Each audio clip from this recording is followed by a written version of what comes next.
뉴스브리핑 일부 뉴스 매거진 2016년 6월 18일 토요일에 인사드리는 김용민의 뉴스 매거진입니다. 롯데 수사, 범법이 확인된다면 월척은 무엇이 될까요? 신격호 총괄회장? 신동빈 회장?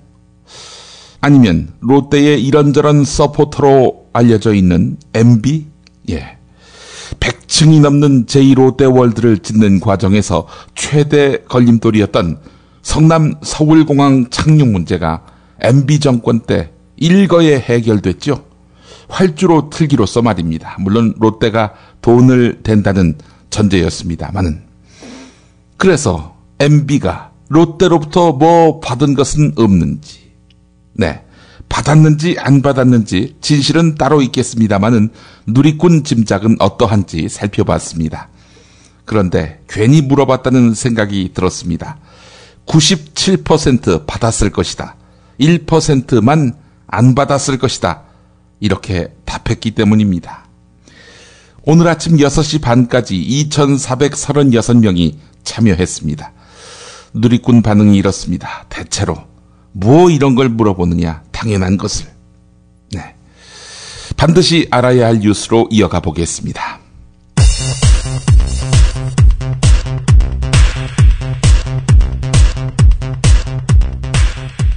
새누리당 비박계 주도로 유승민 의원의 복당을 기습 결정한 것은 청와대 주도의 당청 관계가 흔들리고 권력의 원심력이 커지기 시작했다는 명확한 징후다. 한국일보 기사의 한 부분입니다. 어제 산발적인 친박, 비박 간의 설전이 있었는데요. 어제 친박의 조원진, 비박의 김영우 의원의 의견 차례로 들어보시겠습니다. 지금 당에서 이렇게 중요한 문제를 다수결로 한 전례가 없습니다. 그것도 비공개로 아무 논의를 듣지 않고. 민심에 따르고 각자의 양심에 따라 무기명 투표를 하는 행위가 쿠데타라고 한다면 우리 대한민국 헌법과 새누리당의 당헌과 당규는 도대체 무엇입니까? 유승민 의원 복당 결정을 뒤집을 명분도 여당으로 쏠리기 시작한 여권 내의 주도권을 되찾을 마땅한 방법도 없다는 것이 청와대의 고민입니다. 그 고민의 저간, 잠시 후 김태규 한겨레 기자의 정치 한 건에서 시간에서 상세히 짚어드리겠습니다. 무소속 이해찬 의원이 복당 신청서를 낸 것은 총선 직후.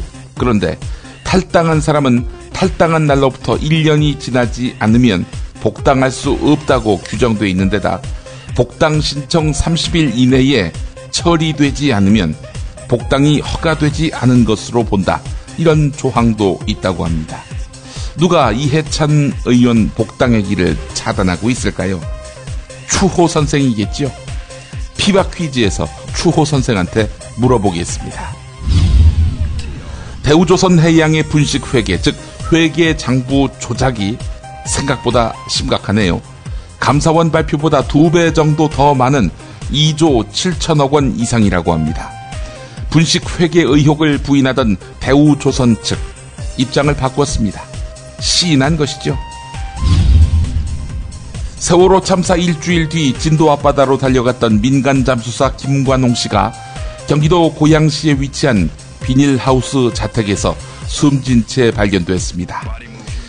43 생일에 사흘 앞둔 날이었습니다. 삼가 고인의 명복을 빕니다.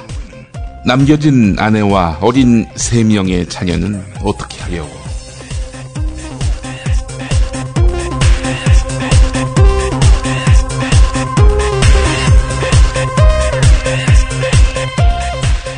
네, 김용민의 뉴스 매거진 함께하고 계십니다. 돌아가신 김관홍 잠수사, 네, 세월호 수색 작업 때 무리한 잠수를 하다가 목과 허리에 디스크가 왔고 어깨에 회전근막 파열과 왼쪽 허벅지 마비 증상도 겪었습니다. 이런 후유증 때문에 자신의 본업이자 생계인 잠수 일을 더는 할 수 없게 됐습니다. 아내는 꽃가게 일을 했고요. 자신은 대리운전을 함으로써 생계를 이어갔습니다. 생을 마감한 전날에도 대리운전을 뛰었습니다.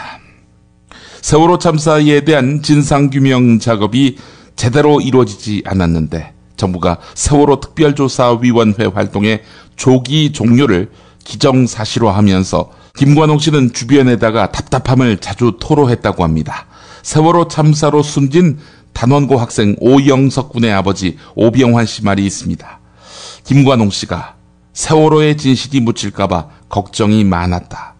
최선을 다해서 우리 애들을 수습했는데 국가에 배신당하고 아이들을 구하지 못했다는 죄책감이 복합적으로 작용해서 김관홍 씨를 괴롭혔다. 네, 이렇게 말했습니다. 이상은 한겨레 보도 내용이었습니다. 고 김관홍 잠수사 부인의 계좌번호를 알려드리겠습니다. 아주 적은 돈이라도 세월호의 진실을 밝히기 위해서 애써온 김관홍 잠수사 가족에게 사랑의 뜻을 전했으면 합니다.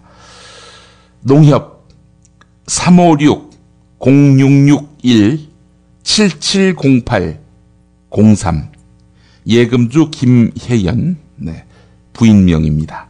다시 한번 농협 356-0661-7708-03 네, 이 계좌번호는 팟빵 게시판 공지사항에 올려놓도록 하겠습니다. 광고 듣고 오겠습니다. 안녕하세요. 조광래 중고차 대표 조광래가 들려주는 오늘의 한마디. 거짓말을 할 수 있는 만우절이 있는데 왜 진실만을 말해야 하는 날이 없을까요? 김용민 브리핑과 함께하는 조광래 중고차의 대표 번호는 1800-9538. 중고차 거래는 역시 조광래 중고차. 고맙습니다.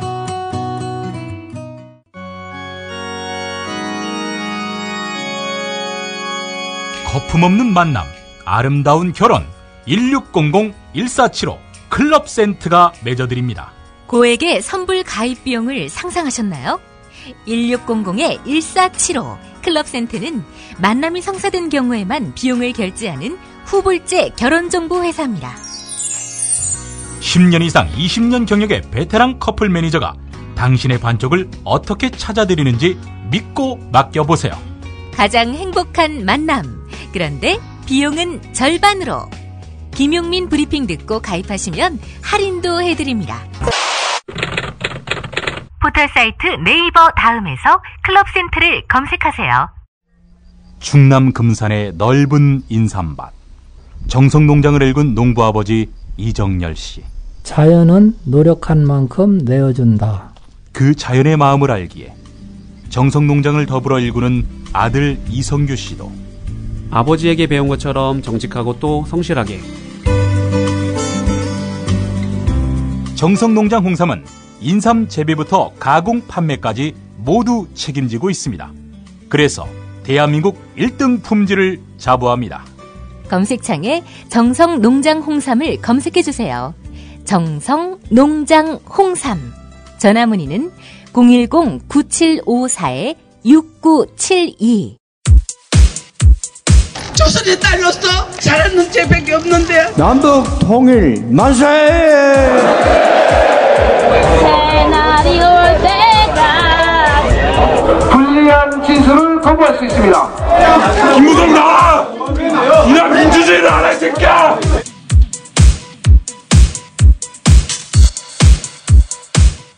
뉴스는 현장이다로 이어갑니다. 새누리당 친박계가 유승민 의원의 복당에 강력하게 반발했죠. 쿠데타라는 표현을 써가면서 정진석 원내대표의 사퇴까지 거론하고 있습니다. 서울신문 분석에 따르면 왜 이렇게 친박들이 반발할까? 1차적으로는 유승민 의원의 입당이 당내 역학구도에 큰 변화를 미칠 수 있기 때문입니다.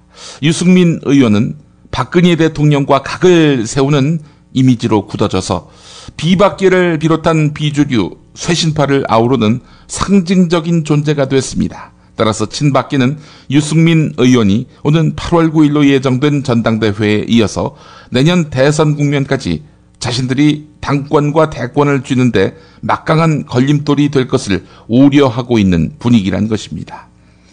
어제 아침 MBC 라디오 신동호의 시선집중에 나온 홍문종 의원의 입장을 우선 들어보겠습니다. 저는 제가 이번 결정이 상당히 성급했다. 그리고 당내 수용 과정을 거치지 못했다라는 그런 안타까움이 있거든요. 예. 그래서 하여간 여러분들이 이런저런 얘기들을 개진하고 있기 때문에 제가 이제 그런 얘기를 좀 이렇게 귀구여 듣고 이 문제에 대해서 적극적으로 검토할 수 있도록 적극적으로 저도 의견을 개진하고 의견을 수렴하고 하는 일에 동참해야 되지 않을까 하는 생각을 하고 있습니다. 지금 국회의장 넘어간 것도 그렇고 또 김의옥 비대위원장이 지금 현재 사퇴 얘기도 좀 계속하고 있는데요. 네. 이런 모든 당내의 어떤 혼란에 대해서 정진석 원내대표가 좀 책임을 져야 한다. 그렇게 보시지는 않는지요? 글쎄 정진석 원내대표가 일정 부분 책임을 느끼지 않을까 그런 생각을 하고요. 예. 아마 정진석 원내대표 입장에서도 많은 분들이 그렇게까지 반대하고 있다는 사실에 대해서 새삼 놀라지 않을까 그런 생각을 하고 있습니다. 그냥 예. 우리가 의견 개진하는 수준에서 본물 터지듯이 여기저기서 이제 얘기를 했었는데 이렇게까지 많은 분들이 이 문제에 대해서 심각하게 생각하고 있고 또 이 문제에 대해서 적극적으로 검토하지 못한 원내대표에 대해서 문제를 제기할 그럴 가능성이 있다는 사실을 아마 예. 원내대표가 잘 감지하지 못하지 않았을까 하는 생각입니다.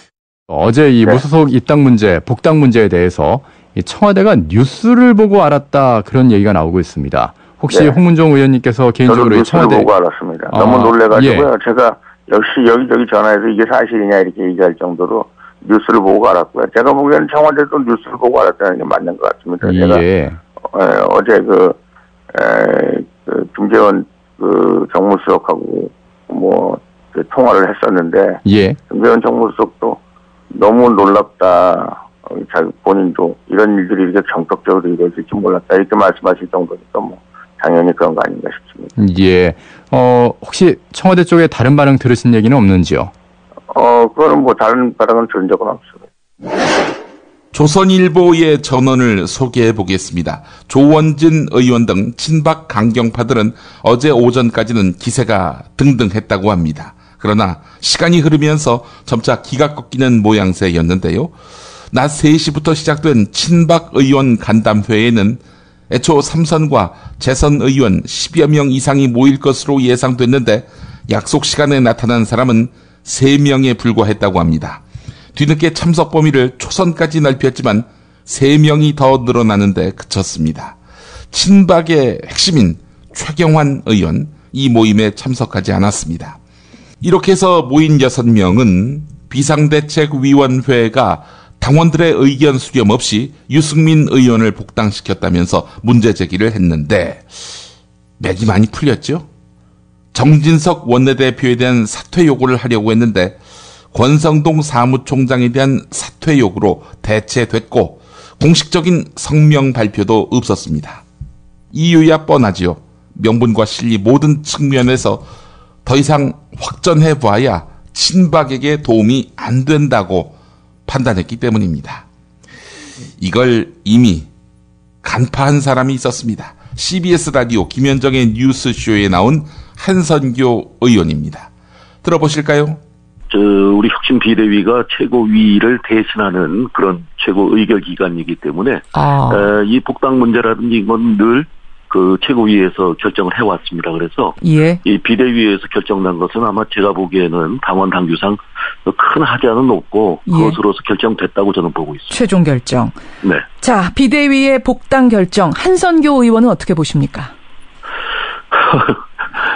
글쎄 제 개인 의견을 얘기해야 될지 어쩔지 모르겠지만은 특히 7명의 무소속 인사들 그중에서 유승민, 윤상현 이 두 사람을 선별적으로 나중에 하고 먼저 하자. 또 어떤 언론이나 보는 사람에 따라서는 빨리 해야 된다. 아니면 전당대회가 끝나고 전당대회의 지도부가 그들의 복당을 결정해야 된다. 더 나아가서는 올해 안으로는 안 될 것이다. 여러 가지 추측이 있었는데 하나 공통점은 뭐냐 하면 복당은 돼야 된다 아니겠습니까? 시점만이 문제였었던 거예요. 그렇죠. 그런 의미에서 어제 결정은 다소 저도 놀란 바가 없지 않습니다만은 기왕에 이런 결정이 내려진 것을 그 어떤 그 계파 간의 득실 뭐 이런 여러 가지 이런 걸 떠나서 이제는 한번 자연스럽게 받아들여야 되지 않을까 저는 그렇게 생각합니다. 그래요. 아니 어제 결정이 나자마자 친박계에서는 이거는 쿠데타라는 표현까지 나오면서 거세게 반발을 했는데 한 의원의 생각은 좀 다르시네요. 글쎄 이미 결정난 거 아니겠습니까? 그걸 다시 번복할 수 있는 당의 어떤 그 당원 당규 규정이 저는 없다고 생각을 하고요. 글쎄 쿠데타라고 표현을 하는 것은 뭐 그 정도로 굉장히 격앙됐다는 표현일 테고, 글쎄 항상 문제는 대통령이 계시고 대통령의 상황이 박이고 그래서 친박이 있고 비박이 있는데 친박들의 그 문제 저를 포함시켜 주셨으니 저의 문제기도 합니다. 무엇이냐면 왜 일이 터지고 난 다음에 이 난리가 나느냐. 그 전에 비대위를 구성할 때 사실 정진석 원내대표가 첫 번째 비대위를 먼저 김용태 체제로 하지 않았습니까? 만들었었죠. 만들자마자 거기서 첫 번째 그 거론된 것이 그 복당 문제, 윤 의원의 복당 문제가 거론이 되고 거기에 대해서 그 동의할 수 없다는 그런 전체적인 청와대라든지 혹은 친박계 분위기가 전해져서 다시 결성을 하게 됐고 이번 비대위는 제가 알기로는 그런 의미에서 그 여러 가지 당내 주류들의 의견을 충분히 이렇게 전달할 수 있는 위원들로 저는 구성이 됐다고 믿고 있었고요. 별반 기대를 하지 않았는데 이렇게 그들이 소위 뭐라고 그럴까요? 생각과 다른 그 의사 표시를 했다는 것은 그 위원회를 구성한 자들이라니까 이상하네. 사람들이 저는 책임을 져야 되는 것이지 이걸 갖고 쿠데타다 뭐다 얘기하는 건 이미 차 떠난 뒤에 손 흔드는 격이랑 똑같다고 생각합니다. 그러니까 지난번 김용태 비대위 꾸려졌을 때 그거 안 된다 친박계가 강하게 나서가지고 이걸 뒤집어서 지금 두 번째 비대위가 만들어진 건데 그렇다면은 그분들 뜻이 충분히 반영된 비대위인데 거기서 결정된 건 가지고 지금 다시 쿠데타다 이러는 건 이거는 명분도 없고 이미 차는 떠나갔어요. 성남시 등 6개 기초단체의 예산을 정부가 강탈하려 했지요. 지방재정 개편안이라는 미명 아래 말입니다. 이 같은 지방재정 개편안 철회를 요구하면서 그동안 광화문에서 단식 농성을 벌여왔던 이재명 성남시장이 11일째인 어제 아침 9시 반쯤 김종인 더불어민주당 비상대책위원회 대표의 호소를 받아들여서 단식 중단을 선언했습니다. 이번 단식으로 정부의 지방재정 개편안이 전국적인 관심사로 떠올랐는데요. 단식을 중단하면서 밝힌 말 들어보시겠습니다. 11일 만에 광화문을 떠납니다. 세월호 천막을 좀 둘러보고 가고 싶은데 너무 힘들어서 그냥 가려고 하는데 그게 마음 아픕니다. 지방자치는 민주주의를 위해서 정말 중요한 토대이고 반드시 지켜야 하는데 현 정부가 지방자치를 노골적으로 탄압하고 사실상 없애려고 하는 것 같습니다. 이건 반드시 싸워서 어떤 수단을 동원해서라도 막아야 될 일이기 때문에 지금까지 단식을 해왔습니다. 그러나 여소야대 전국에서 제1당인 제가 소속한 더불어민주당이 이 문제를 끌어안고 책임지고 해결하겠다는 공식적 약속을 해주셨기 때문에 저는 당을 믿고 또 국민을 믿고 현장으로 돌아가겠습니다. 현장에 돌아가서도 국민과 함께 또 시민들과 함께 지방자치를 지키고 민주주의를 확대하고 이를 통해서 국민의 삶을 개선하고 대한민국의 발전을 도모하는 그 일에 일로 매진하겠습니다. 지금까지 방문해 주신 분들, 또 현장에서 격려해 주신 분들, 자원봉사자 여러분, 또 지원해 주신 분들 모두 고맙습니다.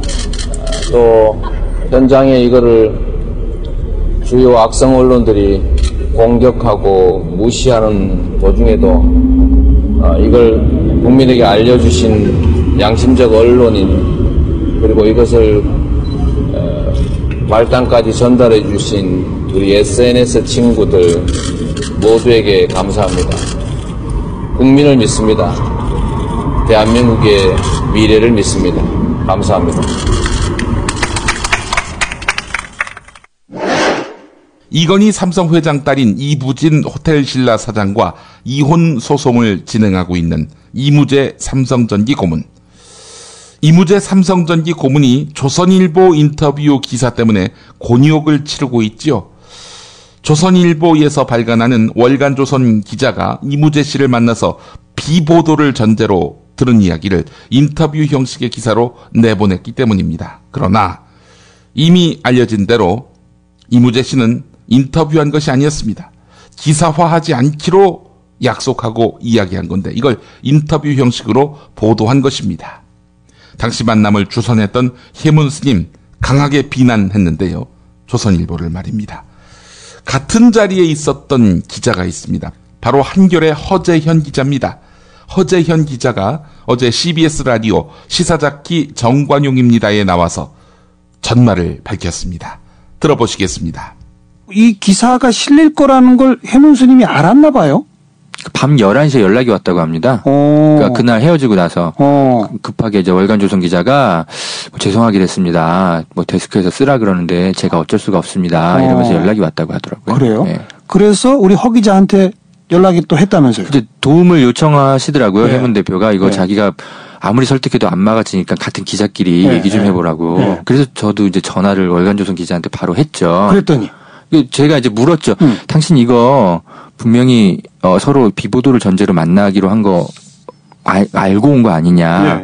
근데 그렇다 아니다라고 대답을 딱히 안 하더라고요. 그냥 이상한 얘기들을 좀 하면서 막 계속 막 변명을 하는데 그렇다 아니다라고 말을 못 하더라고요. 예, 그래서 제가 이제 어쨌든 내가 알겠는데 당신이 이거 낸다고 하는데 어쨌든 내가 봤을 때는 이거 신문윤리강령의 위반이다. 왜냐하면 이건 개인의 사생활 문제이고 원칙적으로. 그래서 사생활과 명예를 훼손하지 않는다는 신문윤리강령 5조가 있는데 당신 이것을 반드시 참고하셔야 된다. 이렇게 제가 말을 했는데 전화를 끊어버리더라고요. 네.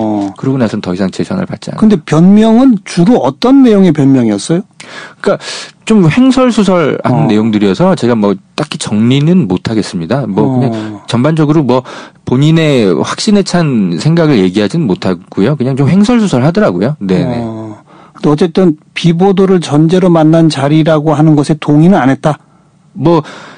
동의인지 동의도 아닌지 그걸 알 수가 없는 뭔가 이렇게 뭔가 두루뭉술하게 얘기하면서 되게 곤란해하고 하여튼 그랬었어요. 네. 방금 윤리강령 5조라고 말씀하셨는데 그렇죠. 그 윤리강령의 5조를 기자가 어기면 어떻게 되는 겁니까? 무슨 형사처벌을 받는 건 아니고요. 다만 우리는 이제 그 신문 윤리강령을 준수해야 될 의무를 가지고 있다라고 우리는 다 그런 직업 윤리를 가지고 일을 하는 사람들인 거죠. 그래서 그런 것을 반드시 염두에 둬야 하는 것이기 때문에 제가 재차 그것을 강조했고 제가 이제 당신도 신문 기자 아니냐 그렇다면 우리가 이런 것을 준수해야 되는 거 아니냐라고 제가 계속 물었는데 답을 하지 않더라고요. 그리고 당사자도 동의 안 한 거 아닙니까? 기사화되는 걸. 그렇죠. 네네. 근데 물론 당사자가 동의 안 해도 기사로 쓰는 경우도 있죠. 그거는 원칙적으로 이런 예외에 한정돼야 합니다. 뭐냐면 국민의 삶에 굉장히 영향을 끼치는 어떤 공익적인 내용을 담고 있거나 그리고 설사 유명 기업인이라 할지라도 그 유명 기업이 어떤 우리 사회에 뭔가 도덕성을 허물 만한 뭔가 비리를 저질렀다거나 국민이 누구나가 알아야 될 그런 공익적 가치가 담긴 내용이 담고 있거나 그런 경우에 한해서 엠바고가 파기될 수 있는 겁니다. 비보도로 만났더라도 깰 수는 있는 거다. 그럴 때는 좀 사회적으로 늘 용인이 되어 왔죠. 그러나 지금 이무재 씨와 나눈 대화 내용을 보면, 조선일보에 공개된 내용들을 보면 사실 그 아이의 출생의 비밀과 관련되어 있는 굉장히 그 아이에겐 굉장히 앞으로 성장하는 데서 문제가 될 수 있는 그런 민감한 내용들이 다 한꺼번에 폭로가 됐거든요. 야, 이 부장! 네가 부장이면 땅이야? 뭐? 저 인간 저건 쟤 오늘도 술술 풀리고 안 먹고 회수 갔냐? 내일도 신체 상태로 출근하겠구만. 아유. 고려 생활건강 술술 풀리고 음주전 한 포가 당신을 지켜드립니다. 특허받은 천연 유래 성분 숙취 해소제 술술 풀리고를 은하계 최저가로 딴지마켓에서 만나보세요. 야, 이 부장! 네가 부장이면 땅이야? 뭐? 저 인간 저건 쟤 오늘도 술술 풀리고 안 먹고 회수 갔냐? 내일도 신체 상태로 출근하겠구만. 아유. 고려 생활건강 술술 풀리고 음주전 한 포가 당신을 지켜드립니다. 특허받은 천연 유래 성분 숙취 해소제 술술 풀리고를 은하계 최저가로 딴지마켓에서 만나보세요. 서울, 경기, 인천 지역의 신축 빌라 정보 빌라타임즈 하나면 됩니다. 현장 나와주세요. 네, 여기는 새로 오픈한 현장입니다. 여기만이 아니라 분양 마감 현장이라면 빌라타임즈의 레이더를 피할 수 없습니다. 빌라타임즈 정보는 알찹니까? 당연합니다.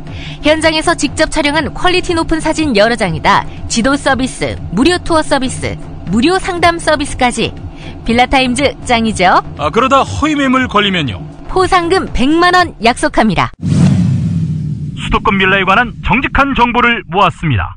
빌라타임즈. 인터넷에서 만나세요.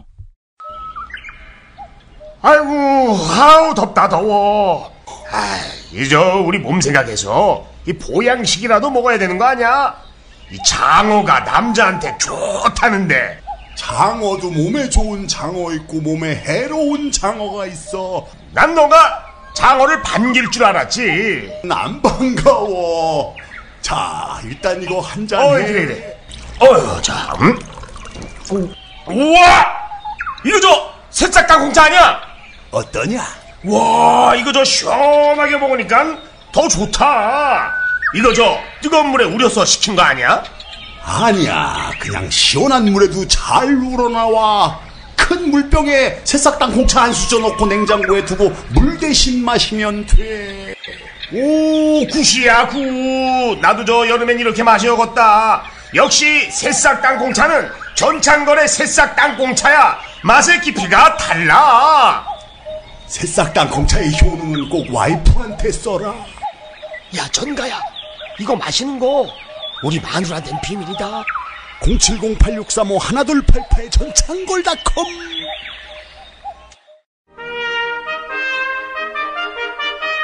피 튀기며 박학다식을 뽐내는 퀴즈, 피박 퀴즈. 네, 오늘도 무화환 나오셨습니다. 안녕하십니까. 우리말이 아 다르고 다르다고 하는데 같고 이 같다. 이 말이 새로 생길 것 같습니다. 무슨 말씀이십니까?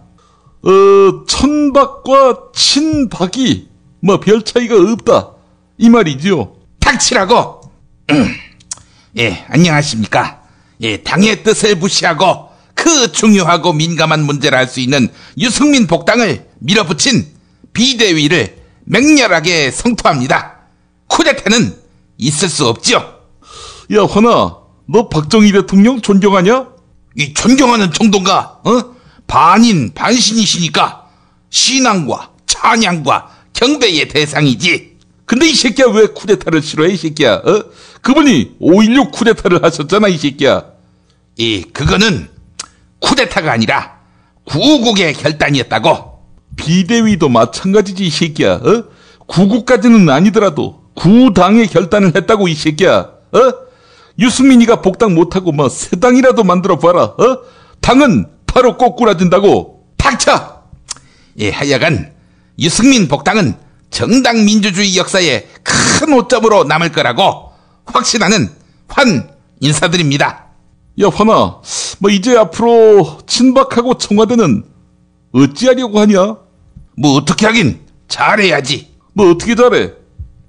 최선을 다해야지. 그러니까 최선을 어떻게 다하냐고. 진정성 있게 해야지. 그러니까 진정성 있게 어떻게 하냐고, 이 새끼야. 열정을 다해서 해야지. 뭐 이 새끼야, 그러니까 열정을 어떻게 다하냐고. 잘. 알았어. 뭐 하시는 겁니까 지금? 예? 일각에서는 이런 얘기도 나옵니다. 친박이 유승민 싫어하는 거 이거 쇼 아니냐? 뭔가 자연스럽지 못한 구석이 있다. 과장이 있다. 이런 평가입니다. 그러니까 친박이 다음 대선에서 유승민 당선을 위해 다 이 갈등 구도를 꾸며내는 거 아니냐 이런 얘기죠. 유승민을 죽일 것 같으면서도 이번 총선 사실상 부전승 비슷하게 해서 당선되게 하고 또 복당 절대 안 시킬 것 같으면서도 결국 복당시키고. 어이 사회자. 네. 예, 우리가 그렇게 머리가 좋은가? 고마워. 뭐 그 정도 대가리였으면 뭐 이번 총선에서 180석 넘었겠지. 뭐 누구를 탓해? 응? 이번 총선 최고 책임자는 당시 당대표 아니었을까? 그보다는 그 당대표를 개 조주로 보는 대통령 때문 아니었을까? 예, 뭐 하여간 알겠습니다. 뭐 똑바로 하려고 흥진비례라는 말이 있어. 이 새끼 문자 쓰네. 흥진비례? 야, 흥신소 사장을 비례대표 시켰냐? 닥치라고. 흥진비례. 즐거운 일이 다 하면 슬픈 일이 올 거란 뜻이야. 복당 또 복당 뒤통수 치기로 축배를 들면 끝난 건가? 그런 생각을 하면 곤란하다고. 이 새끼 비진비례가 맞겠지? 친박들한테는 비진비례. 뭐 슬픈 일이 다 하면 또 슬픈 일이 온다고. 새끼야, 니네 누나 힘 빠지면은 배신자들 속출할 거라는 생각 안 드니? 믿는 부하에게 발등 찍힌다. 뭐 이 말 몰라? 아니 그 믿는 부하라니요? 뭐 우리가 부하야? 이거 실수했어. 믿는 똘마니한테 발등 찍힌다. 닥치라고. 똘마니라니. 아이고 실수했네. 믿는 똥덩어리들한테 발등 찍힌다. 뭐 혹시 믿는 마약 사위한테 발등 찍혔다. 이 말은 어떨까? 이 새끼 죽으려고 이 새끼. 아이고 이 새끼들 그 지랄하고 자빠졌네 이 새끼들. 아이고 인님 오셨어요. 이 새끼들아 그 우리들 좀 보라고. 그 당대표를 중심으로 그 당이 질서 있고 절도 있게 그 돌아가고 있잖니 이 새끼들아. 그 단식을 하던 그 우리 당 소속의 그 성남시장 내가 찾아가가지고 그만하게 그 만들었잖니. 이런 그 설득과 중재의 진술을 보지 못했구나 이 새끼들아. 아이고 이 새끼들. 그 내가 일당으로 만들어준 그 이 당을 보라고. 뭐 또 복당 문제 이런 거 아이고 뭐 그냥 초도 문제가 없게끔 만들어줬잖아. 뭐 보라고. 복당 안 시키잖아 저쪽은. 그나저나 이님 이해찬 의원 복당은 왜 안 시킵니까? 그 너무 늙었다고 봐요. 이님보다는 젊죠. 너무 저 꼰대라고 봐요. 아니 이님보다 꼰대일까요? 너무 탈당을 많이 했다고 봐요. 이님처럼 민정당, 민주당, 새누리당 그러다가 다시 더민주까지 이렇게 왔다 갔다 하지는 않았죠. 이해찬 의원이 맴돈 범주가 다 거기서 거기 아니었습니까? 너무 사람이 직선적이고 말을 함부로 한다고. 그래서 많은 사람들한테 상처를 줬다고 봐요. 아니 인님만큼 문재인 친노 운동권을 핥힌 사람이 또 있었을까요? 아이 씨발 새끼, 아이 똥볼 새끼, 너 이 새끼 네 차에 미세먼지가 한가득이지 이 새끼야. 과자 부스러기 때문에. 아이 새끼야 그 운전할 때 뭐 그렇게 처먹으면서 흘려. 아니 그게 퀴즈하고 무슨 상관이 있습니까? 네 차의 바닥은 온갖 미생물의 보고 아니냐. DMZ에도 똥보 차 내부만큼 이렇게 생물들이 많지는 않을 거라고 봐요. 아이고, 그나저나 자꾸 소리를 높여가지고 정말 죄송해요. 아니 지금 또 존댓말은 제 고추한테 하시는 얘기입니까? 요즘 개점 휴업 상태시죠? 참 하실 일이 많을 텐데 소변 배출밖에는 못 하시고 아이고 팔자가 세셔. 어떻게 이런 똥보한테 딸려 태어나셔가지고. 그만하세요 이젠 좀. 이 새끼 할 말이 없으니까 이 새끼. 자 문제를 드리도록 할게요.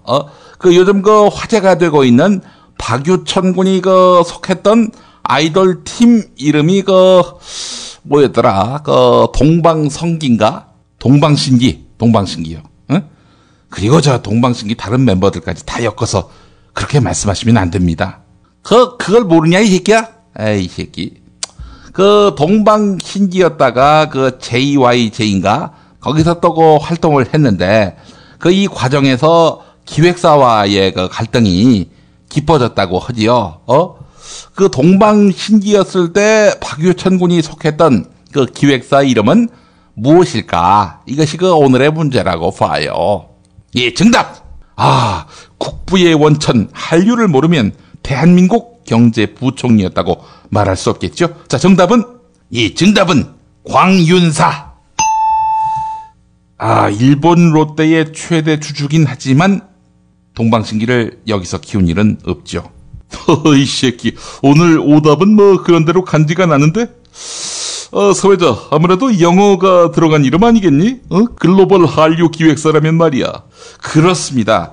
사실 좀 아쉽긴 합니다. 기왕이면은 영어보다는 우리말 회사 이름이 더 좋지 않을까 싶은데요. 바로 정답 가자고. 정답은 브랜드 호텔. 김수민 국민의당 의원이 대표로 있었던 거기는 아닙니다. 그러면 브랜드 토일렛. 브랜드 화장실 아닙니다. 자, 오늘도 정답은 애청자 여러분의 몫입니다. 교보문고 온라인 부문 정치사회 1위를 달리고 있는 책, 은하계 최초 잡놈평전 김어준 평전. 네, 경품으로 내걸겠습니다. 맞히시는 두 분께 저자인 제가 사인해서 보내드릴 텐데요. 자, 잡놈을 유식하게 말하면 르네상스형 인간이라고 말할 수 있겠죠. 글이면 글, 방송이면 방송, 무엇든 척척 해내는 능력. 예, 바로 김어준이 그렇습니다. 어떤 주제든 전방위적으로 소화해낼 수 있는 잡식성 지식인. 거기에다가 촉이 또 얼마나 박습니까? 그런 의미에서 본다면은 잡놈이죠. 은하계 최초라는 과장된 표현 역시 이 땅에서는 눈 씻고 찾아봐도 그와 비유될 만한 사람이 거의 없습니다. 결론적으로 김어준은 매우 독특한 캐릭터의 소유자라는 얘기죠. 이것만 보더라도 김어준은 탐구 대상으로서 충분한 가치가 있는 인물입니다. 세상에 둘도 없는 자신을 만들고 싶다. 세상에 둘도 없는 자녀를 만들고 싶다. 이 책을 만나보십시오. 인터하우스에서 만든 은하계 최초 잡놈평전 김어준 평전. 여러분의 많은 사랑 부탁드리겠습니다. 자, 지난 시간 정답자 두 분 골랐습니다. 먼저 달리는 물개님. 제발 당첨 좀 시켜주세요. 김어준 총수에 관한 책을 읽고 싶습니다. 저희 어머니께서 야쿠르트 판매를 하시는데 제가 휴대전화에 앱을 깔아드렸더니 재밌다고 하시면서 열렬한 팬이 되셨습니다. 비가 오나 눈이 오나 근무 중에 김용민 브리핑을 들으시면서 하루를 지루하지 않게 보내시나 봐요. 그래서 대신 감사 인사를 드립니다. 혹시 이 사연이 소개된다면 어머니가 깜짝 놀라시겠죠. 예. 요즘 제가 김프로쇼도 구독 목록에 넣어드렸더니 간간히 들으시더라고요. 네. 달리는 물개님 정답 커피 마치셨고 책 보내드리겠습니다. 가시연꽃 2호님 정답 커피. 날마다 기다리는 방송 잘 듣고 있습니다. 저희는 대가족입니다. 20대가 3명, 막내가 초등학교 6학년입니다. 아이고, 터울이 엄청난데요? 다 큰 녀석들은 각기 제 갈 길을 찾느라 바쁩니다만 대학을 가지 않으니 현실적인 방향을 잡기가 어려운 것 같습니다. 아, 대학을 일부러 안 보내셨군요. 당연히 가야 하는 대학이 아니라 필요해서 공부하기 위해 가는 곳이 대학이라는 본인들 생각이 잘못되지 않았다고. 억압과 강요는 잘못된 것이라고. 자유로운 자신의 존재를 스스로 쇠사슬에 얽매지 않고 존귀한 존재로 살아가는 우리 아이들의 소신을 확인하고 지지를 받을 수 있는 책일 것 같습니다. 보내주시면 7명의 가족이 두루 잘 읽을 것 같습니다. 라고 하셨습니다. 가시연꽃 2호님, 네, 책 보내드리겠습니다. 피바 퀴즈 마칩니다.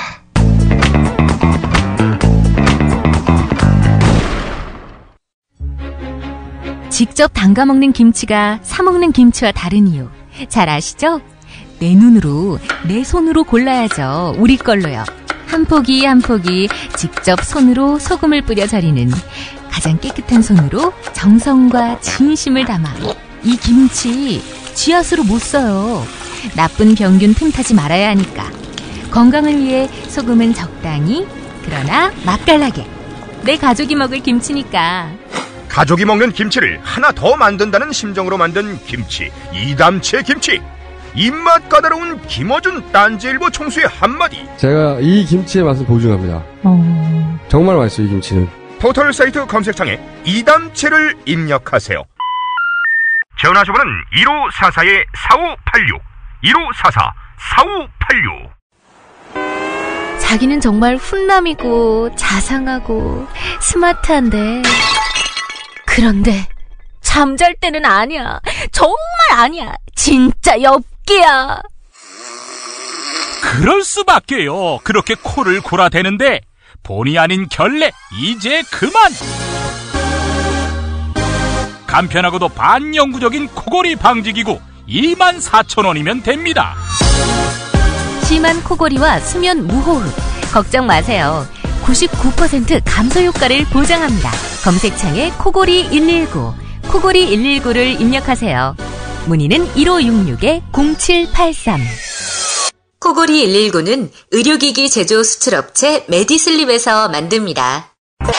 공화국 참치 논평. 구이동 대양 참치를 맛보지 못한 국민 여러분은 진정한 참치 맛을 보기 위한 강도 높은 중대 조치를 취했을 계획을 표명하시고 곧장 구이동으로 달려오시기 바란다. 참치에 대한 체질적인 거부감과 적개심을 노골적으로 드러내는 분도 구이동 대양 참치에 오시면 추호도 용납할 수 없는 포악무도한 폭식 행위를 자행할 것이다. 구이동 대양 참치.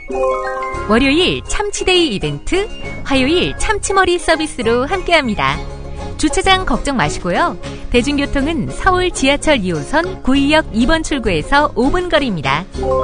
대양 참치 구의점 02-455-8087. 박근혜 왜 저러지?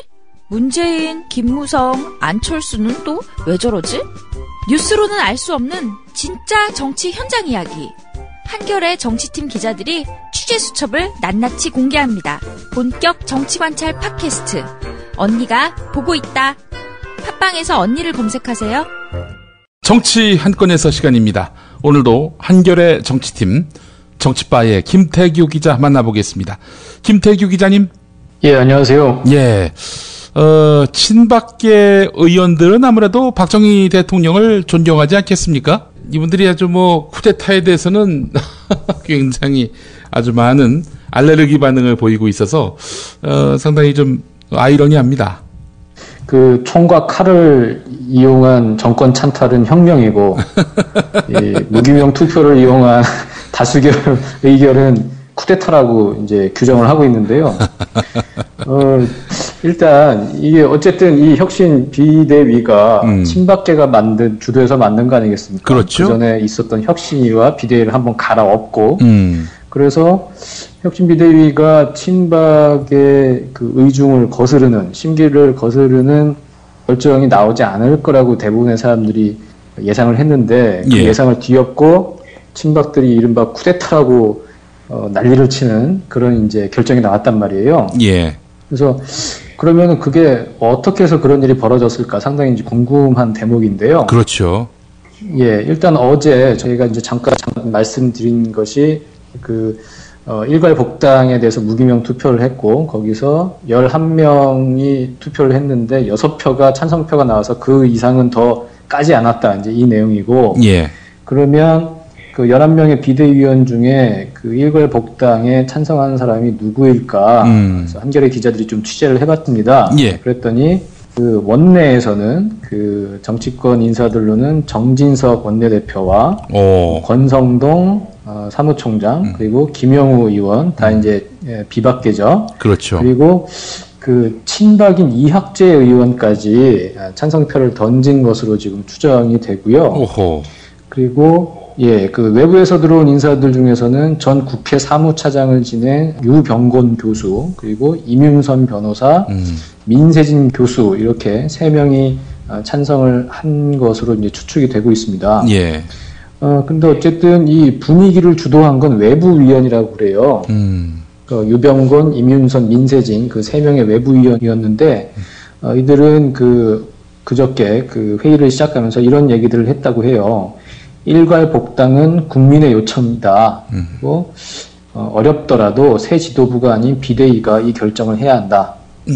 다양성을 인정 못해서 총선에서 이탈표가 많았다. 그리고 과거와 달리 요즘에는 멋진 정치인이 없다. 뭐 이런 말들을 이제 쏟아내면서 분위기를 찬성 쪽으로 많이 몰고 갔다고 하고요.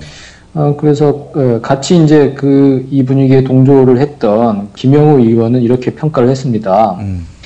새누리당 혁신의 유일한 기준은 오로지 민심이 돼야 하는데 이 외부 비대위원들은 학생을 가르치는 교수나 법조인 등 바깥 민심에 매우 민감한 분들이다.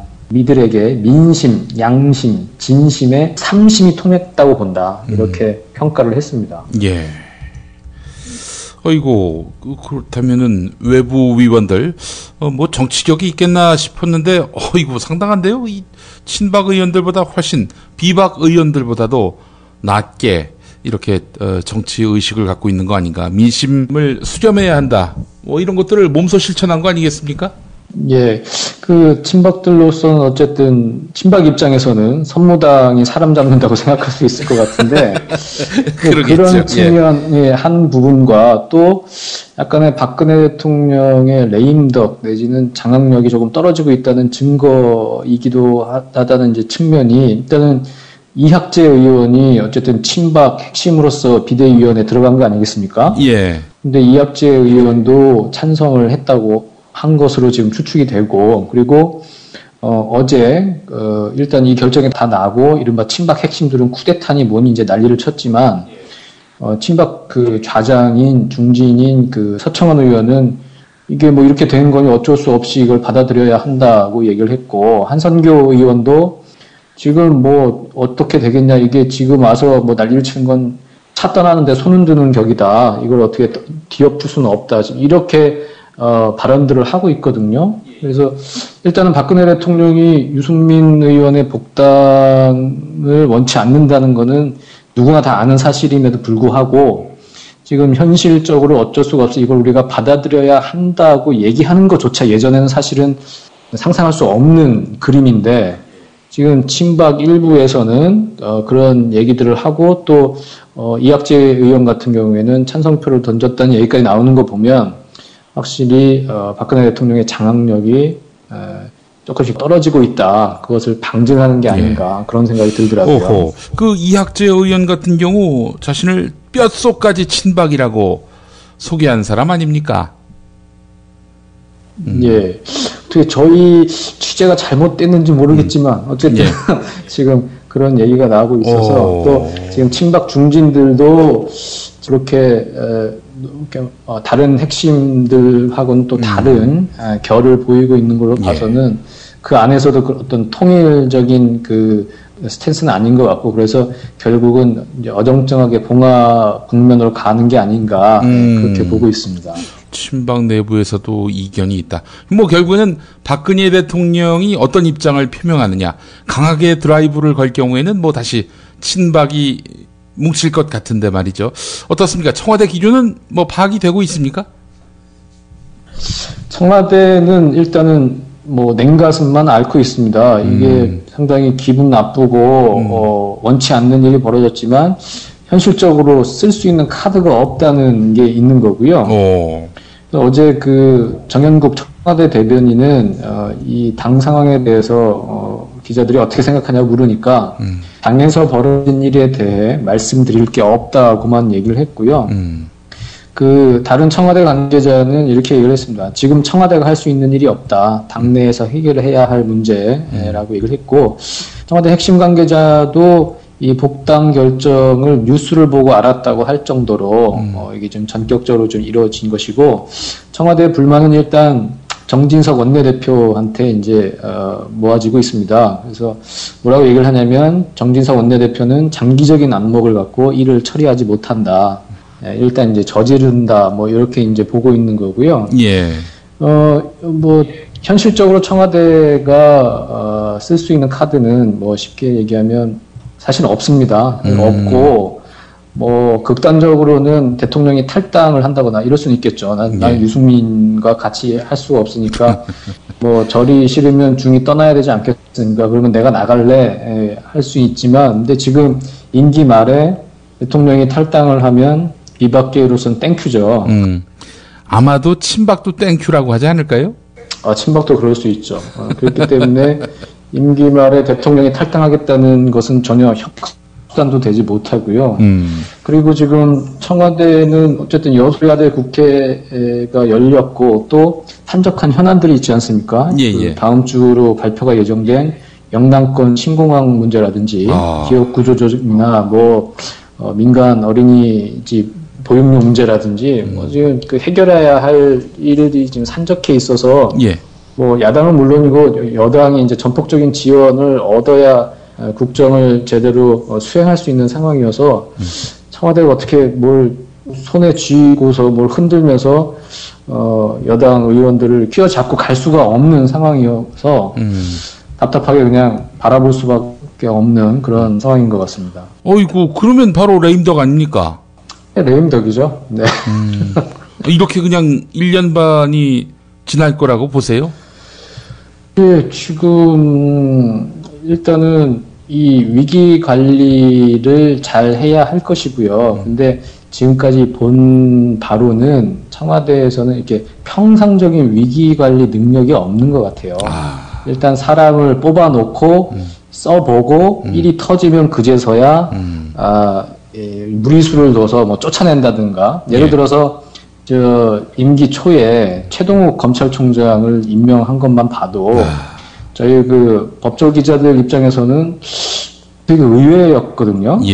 그 3명 중에서는 가장 강단 있는 그 검찰총장 후보자인데 박근혜 대통령이 왜 저 사람을 뽑았을까 싶을 정도로 좀 의아했는데 일단 최동욱 검찰총장이 되게 열심히 하고 제대로 하고 자기 그 이제 국정원 그 댓글 사건이라든지 정권에 이제 칼을 겨누니까 그제서야 아주 치졸한 방법을 써서 이제 쫓아낸 거 아니겠습니까? 그랬죠. 그것도 그렇고 뭐 유승민 원내대표 찍어낸 것도 마찬가지고 이번에도 일단은 혁신비대위를 이렇게 자기네들 뜻대로 꾸려놓고 김미옥 비대위원장도 그렇게 앉혀놨으니까 뭐 잘 되겠지 뭐 이 정도 안심을 하고 있다가 청와대 입장에서는 이제 뒤통수를 맞은 거고요. 제대로 맞았죠. 그런 측면에서 보면 뭔가 좀 정교하게 이걸 기획을 해서 평소에 위기 상황에 이르지 않도록 관리하는 그 기술이 좀 부족하다. 뭐 아주 쉽게 얘기하면 뭐 무능한 거죠. 그 어떤 정권 통치 차원에서는. 그런 걸 보면은 그 전에는 어쨌든 힘이 있었기 때문에 자기가 열받고 그러면 무리하게 최동욱도 쫓아내고 유승민도 쫓아낼 수 있었지만 지금 이제 힘이 없잖아요. 그러니까 이제는 뭐 끌려다니는 일밖에 남은 게 없지 않나 좀 그렇게 조심스럽게 예측을 해봅니다. 허허. 이런 약한 모습 처음 보는데요. 한판 뜰 줄 알으셨죠? 저는 어제쯤이면은 정진석 원내대표 목이 날아가고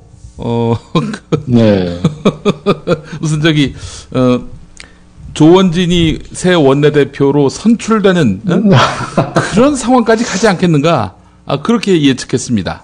네, 이게 뭐 현실이 그렇게 받쳐주지 못하니까. 아이고, 그러면 이제 친박은 어떻게 해야 합니까? 여전히 뭐 힘없는 박근혜 대통령 쪽으로 줄 서면서 진박의 길을 계속 걸을까요? 아니면은 또 새로운 태양을 만들기 위해서 해처 모여를 할까요? 근데 뭐 친박으로서는 새로운 태양이 지금 없는 상황이니까 지는 해를 일단은 받들고 가야 할 것이고요. 뭐 당장 박근혜 대통령과 결별을 해서 차별화를 한다거나 뭐 그러지는 않겠고 그냥 이렇게 지지부진한 상태로 일단은 그 다음 당권을 먹는 것을 최우선 과제로 삼고 뛰지 않을까 싶습니다. 저는 그 아까 서청원 의원 또 한선교 의원 얘기하셨는데 친박계 의원들의 여러 발언을 면밀히 살펴보면은 친박 중심부에서 한선교 의원은 상당히 멀어진 게 아닌가 이런 생각이 들었습니다. 그렇죠. 예, 사선인데. 네네. 그렇게 얘기를 했어요. 예, 그 라디오 인터뷰에서 그런 얘기를 했습니다. 친박 핵심이라는 사람과 내 생각이 다르고 아마 그 사람들은 나를 친박이라고 생각하지 않을 거다. 근데 나는 친박이 맞고 이런 얘기를 했습니다. 친박이라는 사람들은 박근혜 대통령의 어떤 성공, 국정 운영에 힘을 모으는 게 이게 친박이지, 자기 어떤 개인의 정치적인 승리를 위한 게 친박이 아니다. 이제 이런 얘기도 했고, 예전에는 그런 얘기조차 이제 얘기하기가 좀 어려운 측면이 있었는데, 분위기 자체가. 이제는 그렇게 공개적으로 친박 안에서도 이른바 친박 핵심들이 문제다. 그런 이제 문제 제기가 나올 정도로 분위기가 좀 바뀌었고요. 이른바 친박 핵심들이라는 건 그러겠죠. 뭐 최경환, 홍문종, 그리고 조원진, 더 밑으로는 김진태 뭐 이런 사람들 아니겠습니까? 그러니까 뭐 하여튼 그런 사람들이 8월달에 당권을 장악할 수 있을지 그거 좀 지켜봐야 할 것 같습니다. 예. 대통령 지근거리에 있는 친박으로 최경환, 홍문종 꼽으셨는데 최경환하고 홍문종 사이에도 미묘한 갈등 기류가 읽히고요. 어떤 갈등 기류가 있죠?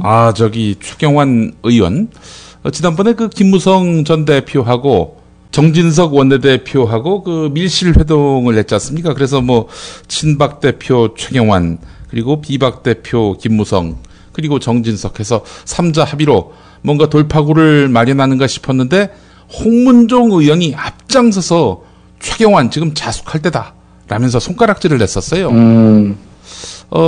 이런 거 보면은 이 친박 내부도 지금 뭔가 정리되지 않은 그런 카오스 상황이 아닌가 이런 생각을 좀 해봤거든요. 최경환을 대표자로 인정을 안 하는 거군요. 그러니까요.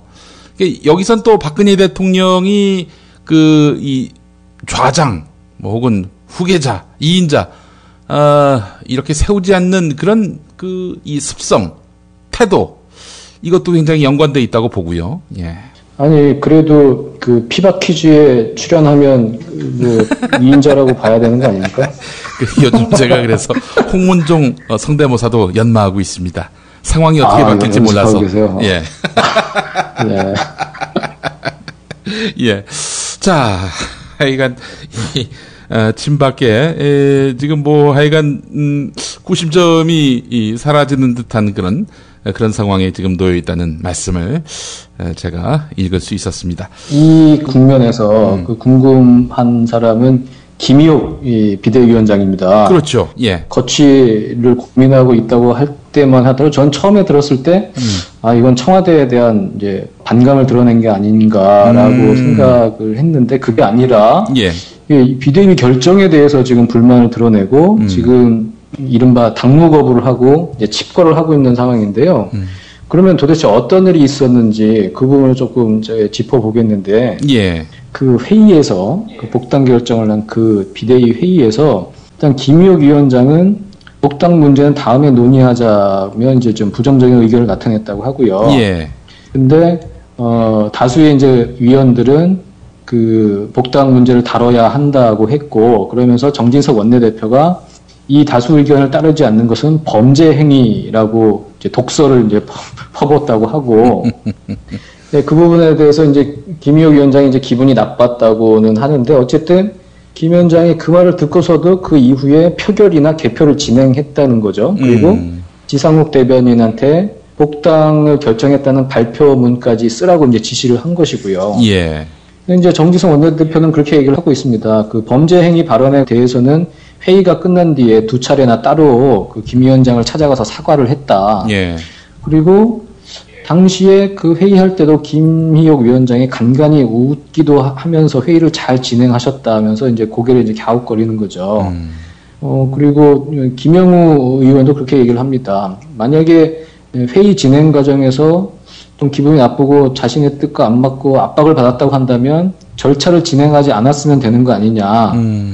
이제 근데 절차를 다 진행해 놓고 그렇게 하는 건 좀 이해가 안 된다는 것이고요.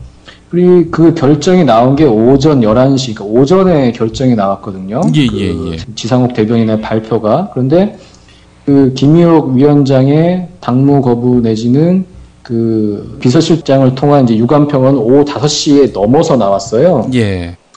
예, 그런 것을 이제 다 종합을 해보면 김희옥 위원장은 뭐 결정은 이렇게 됐으니 어쩔 수 없다고 생각을 했는데 아마 그 결정이 나간 이후에 친박계나 청와대에서 아니 이게 무슨 일을 이따위로 처리를 했냐 이런 식의 어떤 강한 항의를 받고 아 내가 가만히 있으면 안 되겠구나 뭐라도 어떤 이 불편한 심기를 드러내야겠다 하면서 그런 식의 행동을 보인 게 아닌가 그런 분석이 이제 좀 대체적이고요. 예. 근데 지금 그 당무를 이제 거부하고 있는 상황이어서 기자들이 이제 집 앞에서 뻗치기를 하면서 얘기를 했습니다. 어제 오후에. 예.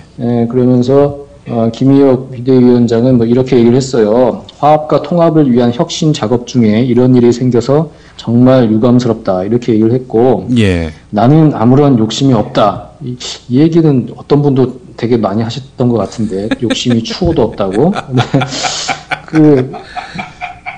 그러면서 나는 그 40년 가까이 공직에 있으면서 국가와 사회로부터 혜택을 많이 받았고 지금 이 일도 봉사의 하나로 시작하고 있다 이렇게 얘기를 하면서 기자들이 거취를 고민했냐 이렇게 물으니까 이렇게 답을 했습니다.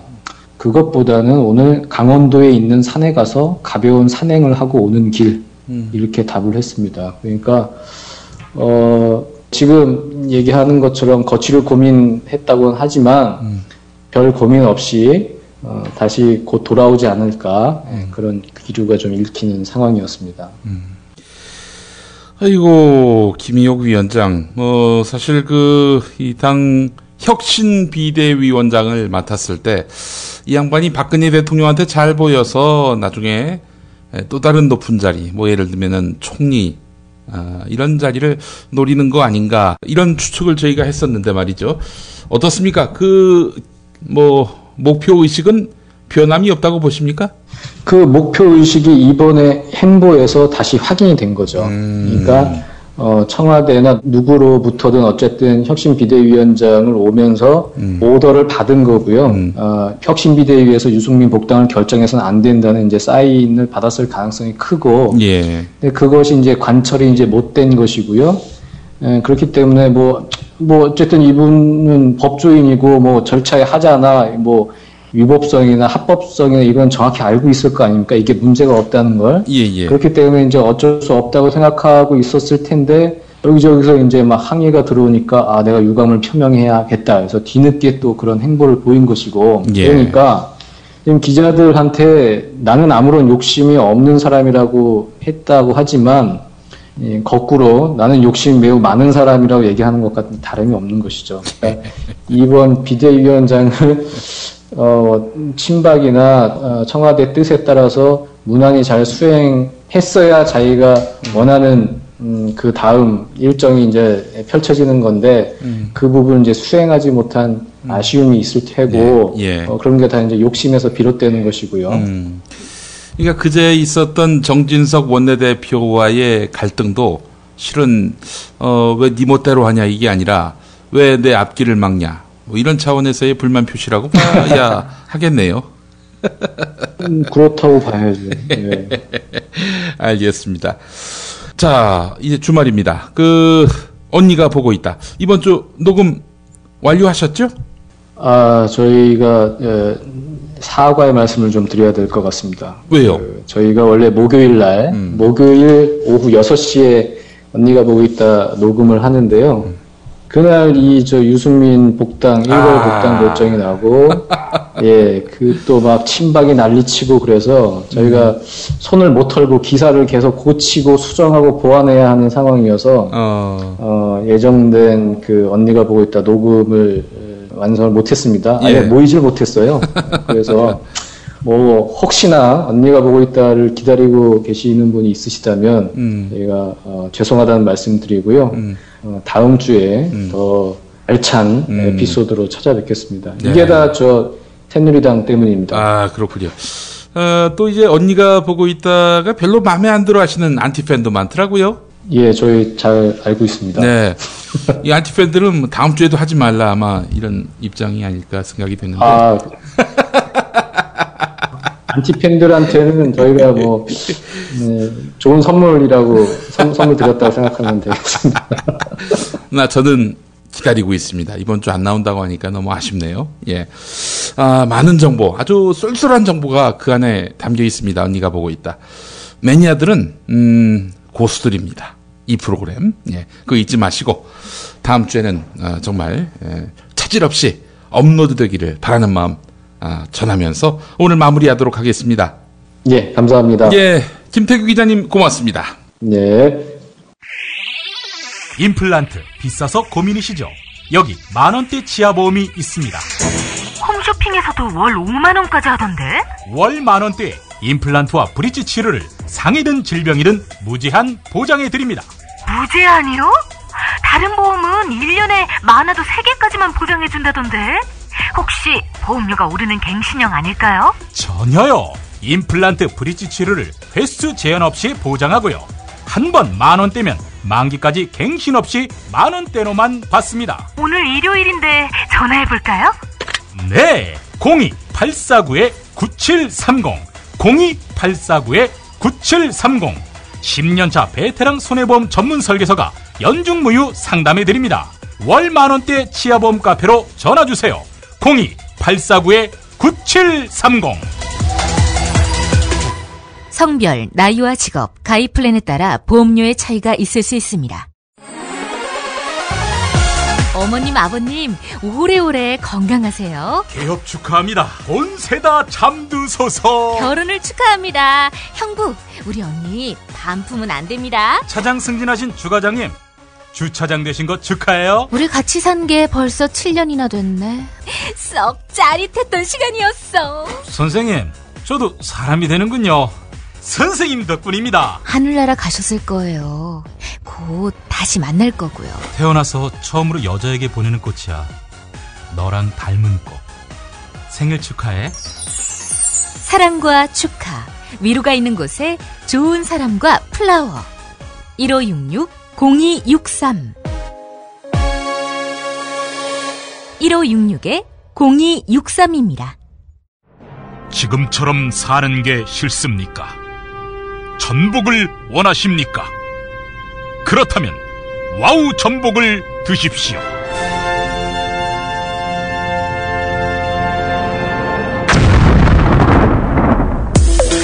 와우! 전복을 먹으면 입맛 잃고 무기력했던 삶이 전복되고 시름시름하던 몸 상태가 전복됩니다. 답답하십니까? 전복하세요. 100% 완도에서 잡은 전복 중에 전복. 와우 전복. 한 번 맛보면 또 찾게 되는 와우 전복. 네이버에서 와우 전복, 와우 전복을 입력하세요. 전화번호는 010-2443-0818. 6살 하늘이 밥을 잘 안 먹어요. 엄마, 나 이거 맛이 없어요. 그만 먹을래요. 엄마의 걱정은 점점 더해가는데요. 그런데 이때 택배입니다. 연지연 곰탕이 배달됐어요. 직접 도끼로 팬 장작불 위에 한우 사골과 도가니를 가마솥에 한가득 넣고 24시간 끓인 진구. 연지연 곰탕이 하늘이 입에 들어가는 순간, 아, 맛있다. 엄마 한 그릇 더 주세요. 하늘이의 밥도둑 연지연 곰탕. 조미료 같은 첨가물이 전혀 들어가지 않아 엄마의 기쁨은 더하답니다. 연지연 곰탕은 강화군에서 김포시 방향으로 강화대교 건너자마자 있습니다. 한우 사골로 정성껏 구워 만든 연지연 곰탕. 한 그릇에 8,000원입니다. 7팩 이상 무료 배송합니다. 주문 전화는 010-7252-1114 010-7252-1114.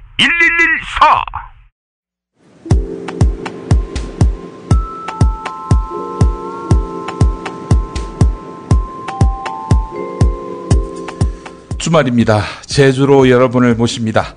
자연환경 해설사 이현정 씨 만나보겠습니다. 농민이죠? 이현정님? 네, 안녕하세요. 이현정입니다. 제가 어제 또 마침 서울에서 지인이 내려와서 저녁에 반딧불이를 보러 갔어요, 곶자왈에. 그래서 저희 집 근처에 청수 곶자왈 오늘 좀 속살 여행지로 소개해드리려고 하는데요. 예. 사실은 좀 조심스러워서 이 반딧불이는 상당히 좀 환경 지표종이고 사람들이 많이 좀 가면 안 되는 곳이라서 소개를 안 했었는데 어제 가보니까 마을 분들이 아주 잘 운영을 하고 계시더라고요. 이렇게 입장객들도 잘 이렇게 질서 있게 다니게 할 수 있고 아주 조용하게 불빛도 켜지 않게 그런 거 보면서 사람들이 와서 좀 봐도 좋겠다는 마음이 들어서 좀 소개를 해드리려고 하고요. 예. 여기는 제주 서쪽에 제주시 한경면 청수리라는 그런 시골 동네에 있는 곶자왈이에요. 예. 그래서 청수 곶자왈인데요. 제가 곶자왈은 앞서 방송에서도 말씀드렸듯이 제주의 허파거든요. 여기 건강한 지하수도 이곳에서 흘러내려가고 그리고 여기에 생물이 매우 다양하게 있다 보니까 희귀종부터 해서 생태적 보물 지역이기도 하고요. 예. 또 이산화탄소를 상당히 많이 소비해주는 건강한 숲이 형성되어 있기 때문에 그러한 제주의 허파 곶자왈 중에도 가장 넓은 지대의 한경면 안덕 곶자왈 지대 중심부에 있는 청수 곶자왈입니다. 그래서 나는 여기를 반나절 걷고 싶다면 여러 길을 걸어도 되고요. 예. 아니면 나는 1시간 길만 걷고 싶다면 2km 정도만 곶자왈 길을 걸어도 아주 좋고요. 예. 여기 같은 경우도 상당히 식생이 여느 곶자왈 못지않게 상록하렵수 그러니까 매우 다양한 나무들이 상당히 많이 펼쳐져 있고 숲에 들어서자마자 어제 함께 갔던 우리 육지 사람 그러니까 대도시에만 살았던 분들도 가자마자 너무 좋다고 공기마저도 그럴 정도로 상당히 느낌이 일반 제주에 다니는 것보다 더 곶자왈에 들어가서 느낌이 상당히 좋거든요. 네, 어제 같은 경우 또 저녁에 부부와 아이 5살짜리 아이인데도 같이 저녁에 밤에 갔어요. 반딧불이를 보러. 그런데 숲이 어두워서 잘 보이지 않아도 상당히 평평한 평지길이기 때문에 혹시라도 좀 다리가 불편하신 우리 어르신들이나 혹은 장애가 좀 있으신 분들도 이 곶자왈은 좀 다른 곶자왈과는 다르게 좀 이렇게 좀 편히 좀 다녀올 수 있는 그런 좋은 장점도 좀 있습니다. 예. 네. 그리고 이제 멸종 위기 식물의 2급이라고 하는 개가시나무가 우리나라에서 유일하게 600여 그루 있는데 여기에 가장 또 많아요. 물론 어디에 많다고는 얘기하면 안 되는 게 멸종 위기 식물이기 때문에 상당히 식생이 잘 보존되어 있고 그리고 반가운 건 그러니까 5월 말부터 9월 중순까지 반딧불이가 수만 마리가 나와요. 근데 이제 가장 잘 나오는 때는 바로 지금 6월, 7월이거든요. 예. 그래서 여기에 저녁에 가셔도 아주 좋고 우리가 옛날에는 사실은 이 반딧불이가 개똥처럼 흔하다 해서 개똥벌레라고 하거든요. 아, 그렇군요. 네, 근데 지금은 아시다시피 어제 오신 서울 분들도 보시고 놀래더라 감탄하시더라고요. 여기 데려와줘서 너무 고맙다라고 저한테 그 아이 5살 아이도 너무 좋아하더라고요. 반딧불이 수백 마리가 눈앞에 펼쳐져 있는 게 보이니까. 예. 그래서 이 대표적인 환경 지표종 반딧불이도 저녁에 오셔서 보실 수도 있고 또 6월, 7월이 가장 절정이고요. 예.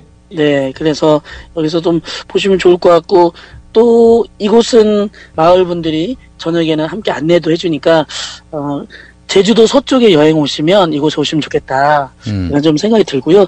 저는 또 이런 걸 좀 느끼고 싶어요. 여기 오면 그런 말이 좀 있는 것 같아요.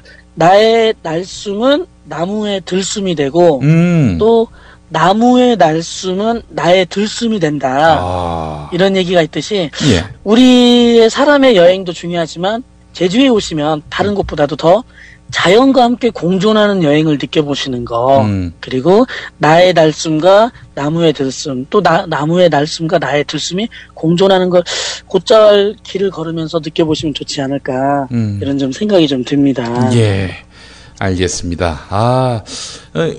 햇볕 걱정은 안 해도 되죠? 네, 이 곶자왈이 좀 특이하게도요. 한여름에는 매우 시원하고요. 겨울에는 따뜻해요.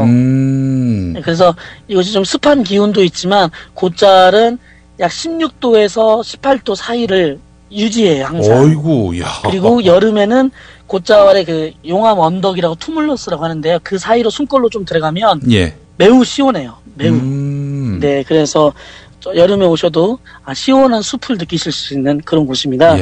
제가 마침 또 이곳에 왔으니까 이 근처 청수곶잘 근처에서 또 맛있는 게 동네에서 하는 곳들이 좀 있어요. 오호, 예. 또 이 청수에서는 또 밀이 많이 나와요. 밀. 그래서 예, 청수의 밀로 만드는 피자집도 있어요. 그래요? 네, 그 피자집도 좀 유명하던데 보니까 피자 굽는 돌하루방이라고. 피자 굽는 돌하루방. 예. 그래서 돌하루방이 피자를 구워요, 가면.